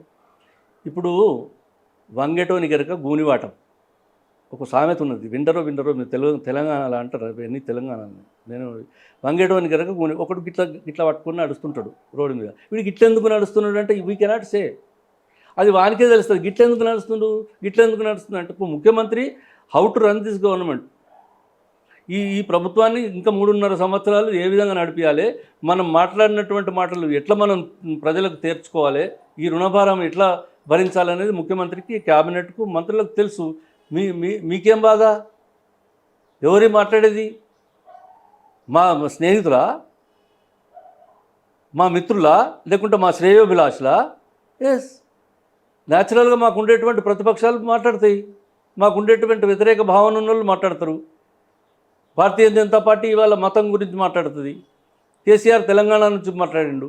ఇప్పుడు కేసీఆర్ దగ్గర తెలంగాణ పోయింది కాబట్టి ఇంకొక ఏదో దుకాణం కొత్తగా మొదలు పెట్టుకొచ్చింది. ఏదో ఒక నాటకం ఆడుతుంది తప్ప గడవని పరిస్థితి. ఇవాళ మేము hours is not a such party. ఏదో ఒక ఇష్యూ మీద వచ్చిన పార్టీ కాదు ఇవాళ. ఎవరు వద్దన్నా అవునన్నా కాదన్నా కొన్ని ఇష్యూస్ మీద ఇవాళ నేషనల్ లెవెల్లో రాహుల్ గాంధీ గారు కొట్లాడుతున్నారు. మాకు తెలుసు దీనివల్ల ఓట్లు పోతే కావచ్చు, దీనివల్ల కొంత జనాభాకు నష్టం జరుగుతుంది, అంటే ఇబ్బంది అనిపిస్తుంది కావచ్చు, రాహుల్ గాంధీ ఇట్లెందుకు మాట్లాడుతుందని. But our party is not going back to talk about that. Our leader is not getting back to talk about that. He speaking very proudly. ఎందుకంటే ఇవాళ మోతీలాల్ నెహ్రూ కాలం నుంచి ఉన్నటువంటి పార్టీ, మహాత్మా గాంధీ, అంబేద్కర్, సర్దార్ వల్లభాయ్ పటేల్, ఇటువంటి అనేక మంది నాయకుల యొక్క ఆనాటి నుంచి ఉన్నటువంటి పార్టీ వ్యవస్థ గురించే ఇవాళ రాహుల్ గాంధీ మాట్లాడుతుంది. కాబట్టి వాళ్ళు మాట్లాడేటోళ్ళు ఇట్లా మాట్లాడుతుంటారు అంటే వాళ్ళు మాట్లాడతారు న్యాచురల్. మరి ఏం మాట్లాడమంటారు? ఇవాళ మా గురించి మాట్లాడడానికి ఏమున్నది? దొంగలమా మేము? అప్పు చేసినామా? రాష్ట్రాన్ని ముంచినామా? ఎవరి పేరున అమ్ముకున్నామా? మోసం చేసినామా? తెలంగాణకు ద్రోహం చేసినామా? ఇవాళ నేను అడుగుతున్నా, 50,000 ఎకరాలకు మీరు పంటలు కాలేదు అని చెప్తున్నాం. కాళేశ్వరం ప్రాజెక్టు కాదు, కూలేశ్వరం ప్రాజెక్ట్ అయిపోయిందని చెప్తుంటే ఇంకా ఏ ముఖం పెట్టుకొని మీరు మాట్లాడతారు? ఇవాళ చర్యలు ఎన్ని రోజులు మాట్లాడతారు? ఇంకా చర్యలు ఉండవు, ఏముండవు, మాటలు తప్పించి మీరు కూడా కమిషన్ కింద ఎంతనో మాట్లాడుకొని ఇక కామ్ డౌన్ అయినట్టున్నారు, అండర్స్టాండింగ్ అయినట్టున్నది అనేది ఒక పెద్ద చర్చ నడుస్తుంది సార్. ఒకటి తర్వాత మంత్రివర్గ విస్తరణ ఎన్నిసార్లు సార్? మంత్రివర్గ విస్తరణ చేయడానికి గిన్ని రోజులేంది నాకు అర్థం కాదు. ఇప్పుడు 12 మంది ఉన్నట్టున్నారు, మొత్తం 18 మంది, ఇంకా 6 పదవులు ఇవ్వాలి. ఎందుకు సార్ 6కి కూడా? అసలు కాంపిటీషన్ ఎక్కువ ఉన్నదా, లేకపోతే కొట్లాటలు అయితే అనుకుంటున్నారా, ఏమనుకుంటున్నారు? ఎందుకు అయితే లేదు మంత్రివర్గ విస్తరణ? మీకేం బాగా అని పరిపాలన కాదు సార్. ఒక డిపార్ట్మెంట్ ఒకళ్ళ దగ్గర ఉంటే మంచి పరిపాలన మంచిగా అవుతుంది సార్. అదే అడుగుతున్నాం కదా. ఇప్పుడు ఎక్కడ ఆగింది అంటున్నా? అన్ని బాగున్నాయా సార్? బ్రహ్మాండంగా ఉంది. చాలా బ్రహ్మాండంగా ఉన్నాయి, బ్రహ్మాండంగా నడిపిస్తున్నాము. గత 10 సంవత్సరాల ప్రభుత్వం కంటే బాగా నడిపిస్తున్నాము అని అంటున్నా. వాళ్ళు కూడా వస్తే ఇంకా కొంచెం షేర్ అవుతుంది, మంచిది. అది కాదంటలేదు. అది ఎందుకు అయితే లేదు, అదే నీకెందుకు రా బాబు, నీకేమవసరం అంటున్నా. ఇవాళ ఏం కావాలని అడుగు నువ్వు. అసెంబ్లీకి వచ్చి మాట్లాడక ముఖం లేదు మీకంటే. మీరు ఇంట్లో కూర్చుంటే అదెందుకు అయితే లేదు, అదెందుకు అయితే లేదు అని మాట్లాడతారు. What is the role of even ముఖ్యమంత్రి ఎన్టీ రామారావు ఓడిపోయినాక కూడా ప్రతిపక్ష నాయకునిగా వచ్చి పనిచేసింది. విజయభాస్కర్ రెడ్డి గారు ముఖ్యమంత్రి ఓడిపోయినాక కూడా ప్రతిపక్ష నాయకునిగా వచ్చి పనిచేసిండు. మీరు అసెంబ్లీలో కూర్చొని మాట్లాడడానికి, మీకు రికార్డులో ఎక్కడానికి మీకు కావాల్సినటువంటి అంశాలే లేకపోతే ఇది ఒకటి దొరికింది. ఇప్పుడు అందాల బొమ్మల గురించి మాట్లాడినట్టు ఏం లేనట్టుగా. ఇప్పుడు మీరు మీ మంత్రులు ఎందుకైతే లేవు, మంత్రులకి ఎందుకంటే there is some problem maybe there ఇంటర్నల్గా ఏముందో ఏం కథనో ఏదో అవుతా ఉన్నది. So I cannot comment on that because ఈ మ్యాటర్ మా అధినాయకత్వం చేతిలో ఉన్నది. ఏమో షఫ్లింగ్ కేసీఆర్ ఇంట్లో అవుతారు. కూర్చుండి రాసుకునే పరిస్థితి లేదు. అల్లుని కొట్టిస్తా, బిడ్డ కొట్టిస్తా, పంపకం చేసే పరిస్థితి కాదు. It's not that party. ఏమో షఫ్లింగ్ అవుతుంది మంత్రివర్గంలో కూడా. ఆ ఉన్నోళ్ళని ఊడవీకి కొత్తగా వస్తారు, ఇట్లాంటి చర్చ కూడా నడుస్తుంది సార్. ఇప్పుడు లేటెస్ట్గా ఏమొచ్చింది అని అంటే అదే రాజగోపాల్కు కీలక పోస్ట్ రాబోతోంది, రాములమ్మకు హోంమంత్రి పోస్ట్ రాబోతోంది అనేది ఒక పెద్ద ఎత్తున చర్చ నడుస్తుంది. అంటే విజయశాంతికి హోంమంత్రి రాబోతోంది, అట్లాగే రాజగోపాల్ రెడ్డికి కూడా ఏదో ఒకటి పదవి రాబోతోంది అనేది చర్చ వీళ్ళిద్దరి గురించి. సంతోషం. నేనైతే చాలా హ్యాపీ అవుతా. ఎవరో ఒకరు అవుతారు, ఎవరైతే నా పరిధి కాదు అది. నేను చర్చించే అంశం కాదు. నేను చర్చిస్తే ఏం వచ్చేది లేదు. ఫ్రాంక్లీ స్పీకింగ్, నేను ఉత్తానే మాట్లాడి ఆయనకు రాదు ఈయనకు వస్తుంది అని చెప్పేంత అర్హత ఉన్న మనిషిని కూడా కాదు నేను దాని గురించి చెప్పా. కానీ ఇదంతా ఊహనే కదా, ఇవాళ మధ్యాహ్నం పడతలే కదా, నిన్నటి సాయంత్రం కూడా కాదు. కాబట్టి ఇది ఏం జరుగుతుంది ఏం కథ చూద్దాం. ఏం జరుగుతుంది రేపు. విజయశాంతికి వస్తే తప్పేమున్నది, వస్తుండొచ్చు. రాజగోపాల్ రెడ్డి గారికి వస్తే వస్తుంది కావచ్చు. అందుకొరకు ఐఎమ్ నాట్ అపోజింగ్. నేను ఎవరిని కాదనో ఎవరిని అవుననో చెప్పి వాళ్ళకి ఇప్పించడో లేకుంటే రాకుండా చేసేంత శక్తివంతుని నేను కాదు. నేనేమంటున్నా అంటే కేసీఆర్ అంత దుర్మార్గంగా మంత్రి పదవులు ఇచ్చుకున్నాడు, జరగది. అసలు ఒక మహిళ మంత్రి పదవులు లేకుండానే ఎన్నేళ్ళు ఉన్నది ఈ రాష్ట్రంలో కేబినెట్. మహిళ మంత్రి లేక అసలు మొత్తం రెండోసారి ముఖ్యమంత్రి అయిన తర్వాత ఎన్నేళ్ళ క్యాబినెట్ వేసుకున్నాడు, ఎన్ని నెలలు, 6 నెలలకో 4 నెలలకో నా జ్ఞాపకం ఉన్నది. ఆఫ్టర్ 3-4 months సింగిల్ చీఫ్ మినిస్టరే ఉన్నాడు. ప్రమాణ స్వీకారం చేసినాక 3 నెలల దాకా మంత్రి మండలే లేదు. సిగ్గు లేదు మీకు మాట్లాడేటందుకు. మమ్మల్ని ఏమంటే మేము 10-12 వేసుకున్నాం, నడుస్తుంది, మళ్ళీ వేసుకుంటాం, తొందర ఏమన్నది మాది మేమే, నువ్వైతావా అన్న మేమే అవుతాం కదా, ఎవరో వల్ల మేము. నిజంగా కూడా మీకు జ్ఞాపకం ఉన్నదా లేదా ఈ రాష్ట్ర ప్రజలకు? 4 నెలల దాకా మంత్రి మండలే లేదు. 4 నెలల దాకా ఒక్క ముఖ్యమంత్రి మొత్తం రాష్ట్రాన్ని మంత్రిమండలి అన్ని నడిపించుకున్నావు కదా. ఇప్పుడు దానికంటే మీరు బెటర్ అంటారా? నేను చాలా బెటర్. మేము అల్లుళ్ళకు, బిడ్డలకు, కొడుకులకు, కోడళ్ళకి ఇచ్చుకోలే కదా టికెట్లన్నీ. మీరు మీ ఇంట్లోనే పంచుకున్నారు కదా. మీరు గోళీలు ఇచ్చడానికి ఒకడు, ఇసునకార ఊపెట్టడానికి ఒకడు, రాత్రి పట్టుకొచ్చడానికి ఒకడు, పొద్దున పట్టుకొచ్చి ఇట్లటోళ్ళకి మంత్రిమండలి మా పదవులు ఎవరు మా పార్టీలో ఇయ్యలే కదా. ఇవన్నీ ప్రజలు చూస్తలేరా? తెలంగాణ ప్రజలకు ఇవన్నీ తెలివయా? Yeah, okay sir. ఇంకో పార్టీ ఉంది ఇక బీజేపీ ఎట్లుంది రాష్ట్రంలో? 8 ఎంపీ సీట్లు వచ్చినాయి కదా సార్. ఆ తర్వాత ఎమ్మెల్యేలు కూడా మంచిగానే గెలిచినారు. కొంచెం పుంజుకున్నట్టు అనిపిస్తుంది పార్టీ. ఇప్పుడు కాంగ్రెస్ వర్సెస్ బీజేపీ లాగానే చూస్తున్నారా ఎట్లా? ఇంకో కొత్త పార్టీ కూడా వస్తుంది వితిన్ ఇంకా 2-3 years అనేది కూడా ఒక చర్చ. అంటే కవిత పెడుతుందని కాదు సార్, మామూలుగా ఇంకో పార్టీ వస్తుంది అని. కొద్ది తీన్మార్ మల్లన్న ఇట్లాంటి వాళ్ళు కొంతమంది పెడతారేమో అనేది చర్చ. ఇగో తీన్మార్ మల్లన్నలు, చార్మాల్ మల్లన్నలు ఇవన్నీ ఇళ్ళ నుంచే రావాలి కదా. ఇప్పుడు ఇళ్ళ నుంచే ఐదర్ కాంగ్రెస్ పార్టీల నుంచో, లేకపోతే ఇప్పుడున్న టీఆర్ఎస్ నుంచో, లేకుంటే ఆ బీజేపీ నుంచో వస్తారు. ఇది కొత్త ప్రజలు అయితే, కొత్త పార్టీలు, కొత్త సిద్ధాంతాలు అయితే రావు. ఇళ్ళ నుంచి కట్ అయి రావాలి. సో ఇప్పుడు దీంట్లో ఉన్న దాంట్లో ఎవరు ఏం చేయగలుగుతారు అనేది ఎవరు ఏం చేసిండ్రు, వాళ్ళ చేతులు ఏంది అనేది ఒకసారి. ఇప్పుడు మీరు అడిగినరు ఇప్పుడు భారతీయ జనతా పార్టీ పరిస్థితి ఏంది అని చెప్పి. నేను భారతీయ జనతా పార్టీ గొప్పగా ఏందని నేను అనుకుంటలేను. It's failure of the opposition party in the state, so called TRS party. TRS party చాలా భయంకరంగా ఫెయిల్ అయింది కాబట్టి ఆ జాగాలో నిండిరు వాళ్ళు. ఏదో ఒకటి చేయాలి కనుక అలా వాళ్ళు జమైండ్రు. ఉమ్. అంత తప్పగాని ఇప్పుడు ఇక్కడ సొంతంగా ఏముంటుంది అందులో పెద్ద వీళ్ళు ఏమో సార్, సౌత్ మీదనే ఫోకస్ చేసిండ్రు, నెక్స్ట్ వాళ్ళే కదా కొట్టేది అని అంటుండ్రు, కాన్సన్ట్రేషన్ సౌత్ మీదనే పెట్టిండ్రు అన్నారు. తెలంగాణ, ఏపీ వాళ్ళ టార్గెట్ నెక్స్ట్ అని అంటున్నారు. మీకు మీకు తెలిసే ఉంటుంది కానీ ఇక నేనేమంటున్నా, తప్పకుండా పెట్టుకోవాలి. ఎక్కడ బలహీనంగా ఉన్నామనుకొని లెక్క చేసుకొని టార్గెట్లు పెట్టుకుంటారు. అంటే దాని అర్థం ఏంది? ఇలా తెలంగాణ అనే టార్గెట్ పెట్టిందంటే because they are weak in Telangana. అంటే అంతేగాని అధికారంలోకి రావడానికి ఫోకస్ పెట్టిండ్రు అనుకుంటలేరు. సాధ్యం కాదమ్మా. ఇక్కడ ఉన్న పరిస్థితులు వేరు, నార్త్ ఇండియాలో అయోధ్యలో ఉన్న పరిస్థితులు వేరు, మా వేములవాడ రాజరాజేశ్వర స్వామి పరిస్థితి వేరు, కాశీ పరిస్థితి వేరు, యాదగిరిగుట్ట లక్ష్మీనరసింహస్వామి పరిస్థితి వేరు. అందరూ ఒక్కళ్ళే దేవుళ్ళు. ఈ ప్రజలు వేరు, ఇక్కడ ఉన్నటువంటి సిద్ధాంతం వేరు, రాద్ధాంతం వేరు. ఈ జనం అసలు ఇక్కడ జరిగినటువంటి పోరాటాలు అక్కడ రాజవంశాలలో జరిగినాయేమో తప్ప కానీ ఇక్కడ ప్రజా పోరాటాలు వచ్చినాయమ్మా. సౌత్లో ఒక టిప్పు సుల్తాన్ అనేటోడు కూడా ఒక పోరాట యోధుడిగా పేర్కొన్నాడు. ఈ వాజ్ ఎ ముస్లిం.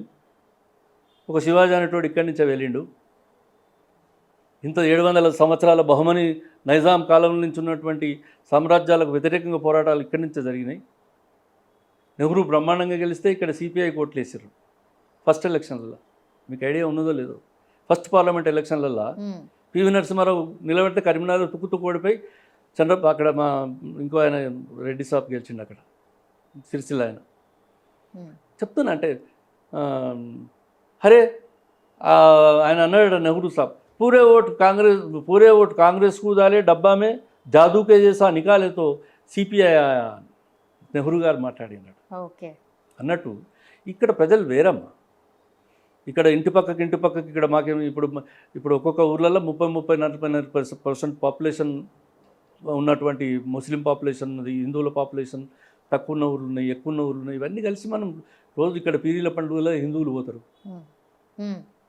ఇక్కడ దసరాకు దీపావళికి మహమ్మదీయులు పాల్గొంటారు. ఇంత అక్కడ రెచ్చగొట్టినంత ఈజీగా హిందువులను లేకపోతే ప్రజలను ఇక్కడ రెచ్చగొట్టే పరిస్థితి ఇక్కడ ఉండదమ్మా. నేను చెప్తా ఉన్నాను. నేను పొద్దునట్లేస్తే నేను ఒక బ్రాహ్మణుని, నేను దేవుని గుడికి పోతా, పూజలు చేస్తా, పునస్కారాలు చేస్తా, అన్నీ చేస్తా.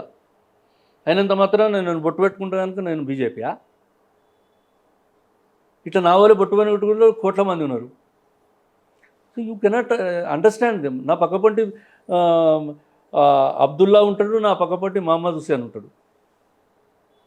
ఇక్కడ ఈ సందర్భాలలో ఇంత పెద్ద హైదరాబాద్లో కూడా ఏదో 1-2 సందర్భాలలో రాజకీయమైనటువంటి కక్షలు రేపు ఎవడైనా తయారు చేస్తాయని తప్ప కానీ ఇక్కడ ఉద్యమాలు వచ్చాయి, ఎక్కడైనా ఘర్షణలు జరిగినాయి ఎప్పుడన్నా ఇంత పెద్ద ఏరియాలలో? విగ్రహాల విధ్వంసం జరిగింది సార్, చాలా జరిగాయి. ఇప్పుడు అందాల భామాల పోటీ గురించి మాట్లాడినట్టే ఇది కూడా సమ్వేర్ ఇట్ విల్ హ్యాపెన్స్. ఓ హనుమాన్ల విగ్రహాన్ని సిరిసిల్లలో ఒక దగ్గర ఒక హనుమంతుని విగ్రహాన్ని మొత్తం ముక్కు మూతి అంత పలగొట్టిపోయినారు. రాత్రి పొద్దున్నట్లు వేసే వరకల్లా ఏం లేదు పాపం. అక్కడికి ఆయన మెజిస్ట్రేట్ రోజు దండం పెట్టడానికి వస్తాడు నడిచి, సిరిసిల్ల నేను చెప్తాను, ఒక 20 ఏళ్ళ కింద ఎంక్వైరీ చేసింది. ఏంటంటే పిచ్చోడు పలగొట్టిపోయిండు ఒకడు, వాడిని పట్టుకుపోయిండు. ఏం చేయాలి వాడిని? వాడు ఎందుకు పలగొట్టిండు, వానికి తెలియదు.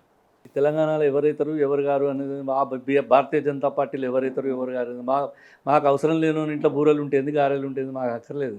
పొద్దున్న లేచి నుంచి మీరు వాళ్ళ గురించి మాట్లాడాలి, ఫైట్ చేయాలి కదా. ఎవరైనా చేస్తాం. ఎవరుంటే గట్టిగా ఫైట్ చేస్తారంటారు. ఎవరైనా అంతే.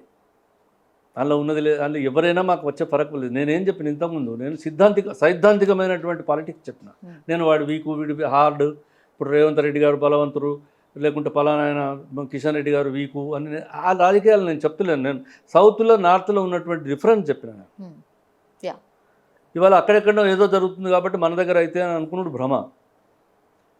అక్కడ ఉన్నటువంటి రాజకీయ పరిస్థితులు వేరు, అక్కడ ఉన్నటువంటి సామాజిక పరిస్థితులు వేరు.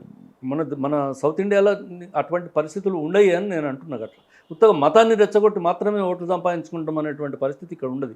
కాబట్టి ఇప్పుడు మీరు అడిగిన దానికి నేను ఎందుకు జవాబు చెప్పిన, ఇది వాళ్ళు 8 గెలిచారు కాబట్టి ఇక్కడ ఎంత బ్రహ్మాండమైనటువంటి బలం పెరిగిపోయిందని. I'm not talking that.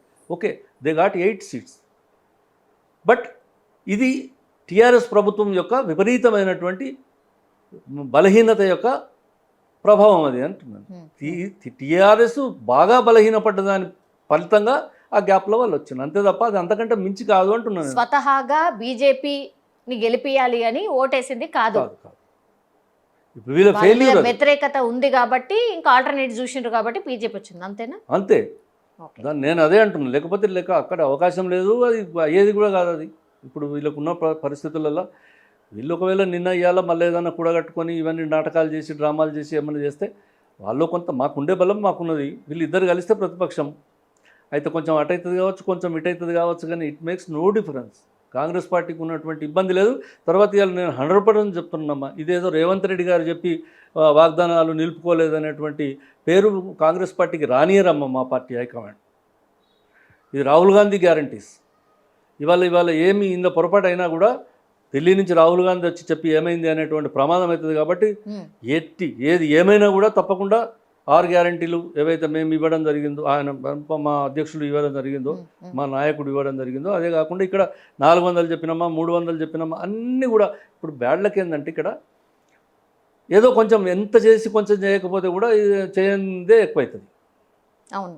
ఇప్పుడు 80% రుణమాఫీ జరిగి 20% ఎక్కడో ఆగిపోయింది, దానికి రుణమాఫీ కాలేదు. ఇవాళ సన్నబియ్యం బ్రహ్మాండంగా అందరూ పండుగలలో చేసుకొని తింటారు. మీరు చూడండి ఇవాళ వాతావరణం గ్రామాలల్లో సన్నబియ్యం గురించి ఎంత బ్రహ్మాండమైనటువంటి పండుగలు జరిగినాయి చూడండి. మీరు మేము ఎన్నడూ సన్నబియ్యం తినవాళ్ళం. ఒకవేళ సన్నబియ్యం ఉంటే కూడా పొరపాటున అవి అమ్ముకొని దొడ్డు బియ్యం తెచ్చుకొని తిన్నవాళ్ళం. ఫస్ట్ టైం మేము ఇవాళ సన్నబియ్యం తింటున్నామని. అచ్చా సన్నబియ్యం అమ్మితే కొనేటోడు కూడా రెడీగా తప్పకుండా తినాలి. ఇంతకుముందు ఆ పరిస్థితి లేకుండా. ఇది ప్రభుత్వం యొక్క విజయం కాదా? ఇది ప్రభుత్వం చేసినటువంటి గొప్ప కార్యక్రమం కాదా? ఇవాళ పేదవాళ్ళు, అవును పేదవాళ్ళు, నువ్వు కూడా అన్నావు, ఆయన కేసీఆర్ అన్నాడు నా మనమడు నీ మనమడు ఒక్కటే పడలేదు చదువుకుంటాడని. ఏవి నీ మనమడు ఎక్కడన్నాడు? ఇవాళ పేదవాని మనమడు ఎక్కడన్నాడు? కేజీ టు పీజీ అన్నారు, ఎక్కడన్నా కేజీలు ఎక్కడ పీజీలు ఎక్కడ? అచ్చా ఇవాళ నిన్న మొన్న ఏదో లెక్కలు చెప్పారు. ఇవాళ కూడా మా ఉత్తమ్ కుమార్ రెడ్డి గారు మంచి లెక్క చెప్పారు. ఇప్పుడు 168,000-167,000 టన్నుల వడ్లు ఈ సీజన్లో వచ్చినాయి. అంటే మొన్నటిదే రికార్డు. అంతకుముందు రాష్ట్రంలో పండిన పంట కంటే మొన్నటి పంటనే రికార్డ్ అయితే అంతకంటే ఎక్కువ పంట పండింది. అంటే ఇప్పుడు మేము అభివృద్ధి అయినట్ట లేకుంటే దిగిపోయినట్ట? మేము పంట ఎక్కువ పెరిగిందంటే దానికి కారణం ఏంది? అంటే మీ ప్రభుత్వాలలో ఉన్నదానికంటే పంట ఎక్కువ పెరిగిందంటే వాళ్ళేం చెప్తున్నారు, మేము బాగా నీళ్ళు తెచ్చినామని. బాబు మీరు తెచ్చిన నీళ్ళు అసలు కాళేశ్వరం ప్రాజెక్టు నీళ్ళు అసలు ఏ పొలానికి రాలేదు, ఎవరికి రాలేదు. అదంతా ఉత్త భ్రమ, అబద్ధాలు, పైసలు, స్విండలింగ్ ఆఫ్ ది మనీ. ఎత్తిపోతల పథకం కాళేశ్వరం నీళ్ళది కాదు, కాళేశ్వరం ఎత్తిపోతల డబ్బు. Kaleshwaram project to Krishna Reddy to TRS people. ఇగో ఇది ఎత్తిపోతలు డబ్బు, ఇది జరిగింది అంతే. అదే ఆ డబ్బే తెలంగాణ ప్రజలకు మళ్ళీ రిటర్న్ రావాలి అని చూస్తున్నారు. మరి అది తీసుకొస్తారా, ఏం చేస్తారు? ఇప్పుడు ఇది అంత కవిత, మొన్న మీటింగు, ఇవన్నీ ఎక్కడి ఆ డబ్బులేనా? ఇప్పుడు రేపు నీ పని వస్తాయి. ఇప్పుడు ఇవంతా ఈ అంగడంగడి హడావిడి అంటే నేనేమన్నా ఇవన్నీ వీళ్ళు చేస్తేనే ప్రజలకు కొంచెం లాభం అవుతుందని చెప్తున్నా కదనమ్మా. 4 పైసలన్నీ వస్తాయి. లేకపోతే వీళ్ళ చరిష్మాకి మంది వేస్తారా? 100 కోట్ల రూపాయలు ఆర్టీసీ కట్టిరు మొన్న, తెలుసా మీకు? వినరా మీరు? అవును సార్. మాదేమైంది ఆర్టీసీకి పైసలు వచ్చినాయి, మా పొన్న ప్రభాకర్ గారు చెప్పారు కదా. మాదేమైంది, మేమెందుకు ఇవ్వమంటాం బస్సులు? గవర్నమెంట్కి బెనిఫిట్ అయ్యేది ఉంటే 100 కోట్ల రూపాయలు కట్టిరు, వాటికి కావాల్సిన బస్సులు ఇచ్చేసినామని. అవును.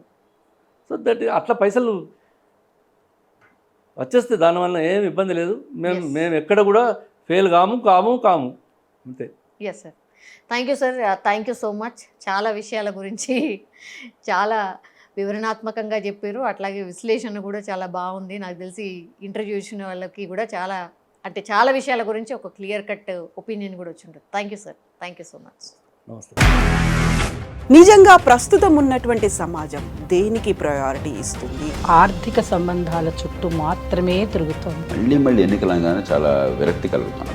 మంచి అనిపిస్తుంది కదా, లేడీస్ కూడా ఛాలెంజింగ్ జాబ్స్ చేసినప్పుడు చాలా బాగుంటది. ట్రాఫిక్ అసిస్టెంట్స్ గా నియమించిన ట్రాన్స్జెండర్స్ అందరితో సాల్యూట్ చేయించుకుంటున్నారు. ఫుడ్ డెలివరీ ఇవ్వటానికి వెళ్ళినటువంటి డెలివరీ బాయ్ అనిల్ పై కళ్ళ ముందు పెళ్ళండి